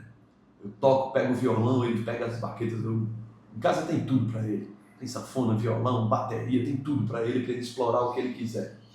Então, às vezes, ele pega uma flauta, e é engraçado, porque eu dou uma flauta doce, e ele não usa a flauta doce assim, porque ele vê o flautista que toca comigo, Felipe, ele flauta transversa. Então, ele pega a flauta e faz isso, ó. Felipe olhou e disse, Valdir vai ser meu aluno. Eu disse, pô, tomara, porque Felipe é um gênio, né? Então, quando ele vê Wagner, que é o baterista, ele vê Wagner tocando comigo, pronto. Sábado, dia 30 de maio, foi o aniversário de Wagner e a gente foi pra lá e ele montou um palco e a gente fez uma tocada todo mundo junto lá. E aí o Vicente tava junto. Na hora ele vai pra bateria, já pega as baquetas e senta aí, ele já cruza a mão aqui, ele não toca a bateria assim, ele já cruza aqui, vai pro cimbal e tocando na caixa desse cara. Não sei é evoluído. Não sei qual é o instrumento que ele vai seguir, ou se tocará vários instrumentos, não sei, mas que é muito claro, assim, muito claro, a musicalidade de Vicente é exacerbada, assim, é muito claro. Pode ser que a vida, né, as condições da vida, o cara diga, não, eu quero fazer outra coisa e tal, mas acho muito difícil. Acho muito difícil. Tem muito músico matemático também, né? Quem sabe? Muito. Porque a música é pura matemática, né? Então eu acho que... E tudo que Vicente vive, né? Meus filhos mais velhos dizem assim, pô, pai, Vicente tá pegando o teu melhor. Porque, por exemplo, passar 6 meses em turnê significava ficar 6 meses longe dos meus filhos. Quem mais sofreu com isso foi Maria Júlia, né? Maria Júlia teve crises alérgicas, assim, sentindo minha falta. Na época não existia chamada de vídeo, né? A gente se falava por telefone, ou de repente eu estava num hotel tomando café da manhã e a dona do hotel falava, chegou um fax para Valdir. Aí era um fax da minha filha que mandou ali alguma coisa escrita para mim. Então, hoje essa facilidade da comunicação, ela traz muito isso, mas Vicente eu vivo muito com ele, né? Eu deixei de atender pelas manhãs para ficar com ele. Enquanto ele não tiver casca, titela para ir para uma escola, não boto ele em hotelzinho, não tenho coragem, não. Então, eu fico com ele, minha esposa vai trabalhar e pelas manhãs ele ficava comigo. Começou estudando no 2º semestre do ano passado, né? Então, por isso que meus filhos mais velhos dizem que ele pega o meu melhor, porque hoje eu tenho muito mais tempo, né? De estar perto, e inclusive para os mais velhos, hoje eu tenho muito mais tempo de estar com eles, né? Não moram todos comigo, só Vicente e Miguel, mas eu tento ser o mais presente possível, né? Tento ser o mais presente possível na vida deles. Lucas adora futebol, então o álbum da Copa do Mundo a gente já tem, cada um tem um. Então, eu adoro futebol também, então a gente... Mas você começou querendo ser jogador também. Pois é. Eu fui ver ele jogando, né? E ele teima em querer jogar na linha. E eu falei, cara, tu é goleiro, meu irmão. Ele no gol é um absurdo, mas não quer jogar no gol. Não, eu sou zagueiro. Eu disse, tu não é zagueiro não, meu irmão. Tu é goleiro, vai pro gol. Pô, vamos ver o que é que ele vai decidir aí. Mas no gol ele é maravilhoso. No gol eu era atacante, né, na época que eu jogava. Eu era bom. E ele no gol, ele é muito bom. Eu fui ver os jogos dele lá, eu falei, não, sai daí, cara, vai pro gol. Mas eu acho que a onda dele deve ser por aí. E é matemático também, adora coisa com matemática e tal. Não sei. Ele toca no grupo de percussão da escola, mas eu percebo que não é a chama mesmo, não, né? O brilho no olho, aquela coisa de parar tudo, parar o racha para ir assistir o ensaio de Valmir Silva, eu só vejo em Vicente. Vicente para tudo o que ele estiver fazendo se ele escutar o som de uma sanfona. As festas que ele está com a gente, que é possível levá-lo, eu não curto a festa não, cara, porque eu fico no pé do palco com ele fica assistindo ali. A gente estava em Natal e a gente foi jantar numa galeria e tinha um trio tocando. E o cara que tocava triângulo, ele tocava triângulo e tocava pandeiro. Então, hora ele estava com triângulo, hora ele estava com pandeiro. E ele sacou que o cara botava o instrumento numa mesinha. E ele foi se aproximando e eu fui deixando. E eu vou só acompanhando ele, né? E ele foi se aproximando. Quando o cara pegou o triângulo e botou o pandeiro, ele vai fazer 3 anos agora, e isso acho que foi ano passado, então ele não tinha nem 2 ainda. Ele se esticou todo e conseguiu alcançar o pandeiro, puxou o pandeiro, ele roubou o pandeiro do cara e saiu tocando por dentro do restaurante, e o cara lá dando risada. Mas, rapaz... então, assim, ele tem muito disso, né? Ele não se contém só de assistir, né? Quando ele está perto, ele quer subir no palco. Eu é que não deixo. Não, velho, não pode, não, tem muito cabo, tem muito fio, não, fica aqui, fica assistindo. Mas quando ele pode, ele vai lá, pega uma baqueta, aí tá um grupo tocando ali, ele vai lá e quer tocar nos blocos, sabe? Vai lá no prato, dá uma lapada lá no prato. Então, essa coisa da chama mesmo, de não se conter, essa coisa da música que puxa mesmo, eu só vejo nele. Os outros são muito musicais, mas de não se controlar com a música, que era o que acontecia comigo, eu vejo em Vicente. E você veio de uma época que você curtiu o forró, ali década de 80, começou a fazer o forró, e o tempo vai passando. Acredito que ao longo da sua carreira você também teve que se reinventar em algum momento, teve que se modernizar. E hoje, que você já está um pouco mais distante desse cenário dos palcos e tal, como você vê que está o cenário do forró atual? Você está feliz com o forró que temos hoje? Tô nada, Everton. Tô não. A coisa se embananou demais, né? Primeiro, de se definir o que é forró, né? As pessoas passaram a chamar, em algum tempo ali na década de 90, de forró estilizado. E depois veio o forró estilizado, para você ter ideia, hoje eles chamam de forró das antigas. Sim. Né? Hoje eles chamam de forró das antigas. E eu brinco, eu digo, bicho, se esse aí é o forró das antigas, o meu forró é paleozoico, né? sei lá o quê. Porque... E aí misturou-se demais, ninguém sabe mais hoje o que as pessoas hoje chamam de forró. Ela não tem a célula musical do forró mais. Né? Alguns botam sanfona lá no meio, mas, cara, a música gaúcha também tem sanfona, mas não é forró. Tem cara no Amazonas usando sanfona na música, mas não é forró. É mais ou menos o que acontece por aqui. Né? E, assim, eu fui vendo um empobrecimento também muito grande. Perdeu-se o charme, sabe? Perdeu-se estética, perdeu-se beleza. E um empobrecimento muito grande literário, sabe? Assim, por exemplo, eu vejo poucos hoje que seriam capazes de escrever algo desse tipo aqui, por exemplo. Nas coisas da terra é onde eu me amarro, gosto de quadrilha, samba e vaquejada, forró pé de serra feito na latada, um café pequeno, depois um cigarro, feijão cozinhado em panela de barro, gosto de novena, pra gente rezar, da paz do sertão, da luz do luar, de ouvir cantador fazendo repente, transformando em versos as mágoas da gente, cantando galope na beira do mar. Acho muito difícil, sabe, ser escrito algo desse tipo hoje. Essa música é minha, de Rogério Menezes, são versos dele. Eu fiz a música, a gente estudava juntos na faculdade, e foi quando eu lancei o álbum Menino de Barro. Eu disse: Rogério, eu tô com ideia de uma música, cara, um mote. Desenvolva, porque é sua linguagem, né? E aí eu disse a ele: feijão cozinhado em panela de barro, um beijo roubado, um aperto de mão. Eu queria falar sobre essas coisas. E aí ele não fez. E eu fiz o disco Menino de Barro sem essa música. Quando foi no segundo disco, o disco é Bafunga, eu disse: cara, a gente vai gravar o segundo disco, vamos tentar fazer aquela música? Ele disse: vamos. Me entregou aos 47 do segundo tempo. O disco já estava todo pronto, só faltava essa. Foi a última música que a gente gravou no disco, Coisas da Terra. E aí eu fiz a música, ele me entregou os versos e eu fiz a música. E acho muito difícil hoje alguém escrever algo dessa forma, dentro do forró. Não estou dizendo que não tem, né? Mas, sobretudo, no forró de Caruaru, eu vejo que a gente tem uma escassez muito grande de compositores, de jovens compositores. A gente tem uma escassez imensa. E quando a gente vai para a parte de cantar ou tocar, aí, cara, ainda é muito complexo. Ó, Jacinto Silva, em 2001, antes de morrer, ele perguntou a mim: quem são os novos cantores de coco em Caruaru? E eu disse: oxe, Jacinto, tem. Ele disse: não tem.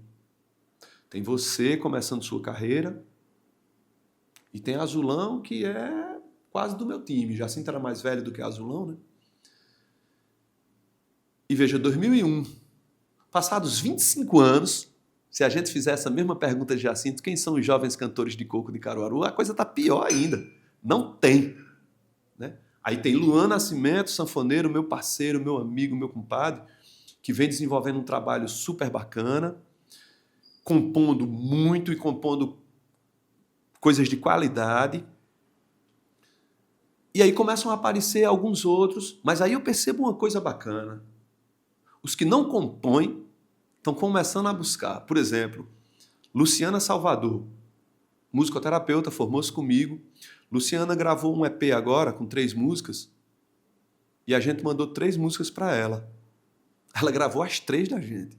As 3 músicas do EP dela são 3 músicas de Luan Nascimento e Valdir Santos. Fabinho Filho, do Forró de Cavaco, gravou um EP, lançaram agora. Tem uma música minha de Luan e tem uma música só de Luan. Eu canto com ele uma música e Luan canta com ele a outra música. Ou seja, está começando a ter uma rapaziada que já não é tão jovem assim, né? Fabinho já deve ter seus 30 e poucos, Luciana também deve estar por ali, né? Caminhando ali os dois para os 40, já não são tão jovens assim. Luan, com 26, está fazendo um disco agora. No álbum que a gente vai lançar, Uma Casa Chamada Forró, eu subdividi o álbum como se fosse a construção da nossa casa. Então, o primeiro EP que a gente lançou em abril se chama Fundação, é o alicerce. As músicas que estão lá, elas têm zabumba, triângulo, sanfona, uma flautinha ali por ali, acolá, bem marota. A base do forró, o alicerce do forró. Então, as 4 músicas que a gente lançou têm essa estrutura, né? É fundação. O segundo EP tem estrutura, é o nome do segundo EP. A casa está se erguendo, então está se estruturando. Aí já tem baixo, tem bateria. O terceiro, que a gente vai lançar agora em junho, se chama Acabamento. Aí já tem quarteto de flautas, tem quarteto de cordas, tem guitarra semiacústica fazendo assim, coisas ao longo da música inteira. Então, já tem mais coisa. E, por fim, vem o álbum inteiro com as 12 músicas da trilogia, dos 3 EPs aí, e vem o álbum Uma Casa Chamada Forró, com as 12 e com mais 6, todas inéditas. Das 18 músicas que eu vou gravar, 8 são assinadas com Luan.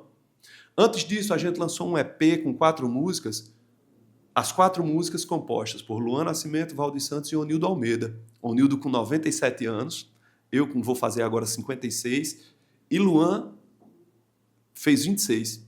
Né? Então aí a gente colocou o nome do EP Forró de Todos os Tempos, porque verdadeiramente de todos os tempos, né? Imagine aí o Onildo no auge dos seus 97 anos, o homem da feira de Caruaru, e abriu a casa dele para nos receber. Eu apresentei Luan ao Onildo e a gente tem feito música assim. A gente gravou 4, mas já fez muito mais, né? E eu disse, ó, esse EP, as pessoas olham e dizem, caramba, 3 gerações, né? Eu falo, Luan é o passado, eu sou o presente e Onildo é o futuro. Porque eu enxergo dessa forma. As pessoas vão voltar para Onildo Almeida, para a música de Onildo Almeida. Porque já está acontecendo isso. Se a gente pegar esses famosões aí, todos eles estão inventando um projeto cantando forró. Todos. Todos os que terminam com ão, todos eles, ou com ões, todos eles estão voltando para a origem da coisa.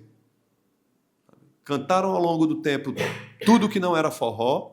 Alguns até se batizaram de forró, mas não era forró. E não adianta as pessoas me dizerem, mas é porque modernizou. Não adianta. Porque não existe isso de forró moderno e forró antigo. Existe forró e prio. É a célula musical a que a gente se refere, né? Então, eu vejo e fico feliz por esse lado, Everton, de ver que tem alguns jovens e que estou vendo que a coisa está voltando para um lugar de onde nunca devia ter saído, mas a gente vai levar muito tempo ainda para conseguir reverter isso em questões de palco, em questão financeira, em questão artística. Porque o disparate é muito grande, né? A diferença é muito grande. O cachê que se paga para um desses artistas que não canta forró e para os artistas, sobretudo os de Caruaru ou os de cada cidade, cada um nas suas cidades, é uma diferença, assim, absurda, né? Que a gente não consegue nem mensurar, assim, né? Então, é muito difícil para um artista. Veja, ao longo da minha carreira, todos os meus discos foram financiados por mim, pelo Fundo de Cultura do meu próprio bolso. Entendeu? Então, assim, é muito difícil para um jovem artista conseguir fazer isso hoje, né? Mas nem tudo está perdido. Tem muita gente fazendo coisa boa aí. Pode fazer a finalização. E esse foi mais um episódio do Câmara On. Hoje nós tivemos o privilégio de entrevistar uma figura, um mestre, apesar dele não demorou a reivindicar o título do mestre, mas assim, um mestre. Seu Valdir, foi um prazer ter você aqui. Chegão, cara. Parabéns, obrigado. Como eu falei, foi meu primeiro contato com a cultura caruaruense foi através de sua música, sintonizando um aparelho musical. Então, assim, isso pra mim é muito simbólico. O episódio de hoje é muito simbólico. Muito obrigado. Eu fiquei muito feliz de saber disso. Fiquei muito feliz de saber também com o Everton aí, que fui lá na escola, né, que ele estudava. Já lhe estudei. Olha aí, que coisa boa. Fico muito feliz, cara. E fico muito feliz de ver jovens como vocês se propondo a fazer algo como isso aqui que vocês estão fazendo. E se propondo a fazer algo de qualidade, sabe? Porque eu acho que as pessoas, independente do que a gente tem em mãos, se a gente tem em mãos só um violãozinho aqui, cara, faça o melhor que você puder com esse violão. Se você tem só um celular, faça o melhor que você puder com esse celular. Agora se propõe a fazer coisa bacana, coisa boa, coisa decente, que possa levar para as pessoas algo que vai enriquecer as pessoas de alguma forma, né? Que para a humanidade vai ser algo bacana. Eu sempre pensei minha música assim. Nunca pensei minha música para mim. Sempre pensei minha música para o todo, né? Eu sempre tive isso comigo. Uma preocupação de dizer assim, cara, onde a minha música chegar, meus filhos um dia vão se orgulhar de mim. Ninguém nunca vai poder dizer, seu pai assinou um recibo de 100 mil e recebeu 10. Nunca. Seu pai fazia rachadinha. Nunca. Nunca. Meus filhos nunca vão ter essa decepção. Ninguém nunca vai poder chegar e dizer para meus filhos, cara, teu pai escrevia uns textos fracos. Nunca, porque eu não me proponho a isso. Nunca. Eu me proponho a escrever algo que meus filhos, tanto Maria Júlia com seus 28, Raul com 19, Miguel com 14, Lucas com 10, como Vicente com 3. Quando Vicente estiver mais na frente, se eu estiver vivo, estiver por aqui ainda, de poder dele chegar para mim e dizer, pai, olha o que tu escrevia já nos anos 90, cara, olha o que tu fazia. Eu fui assistir Gilberto Gil, cara, e ele tocando com o neto, com o filho, e eu fiquei olhando, cara, será que a vida vai me permitir isso aí, né?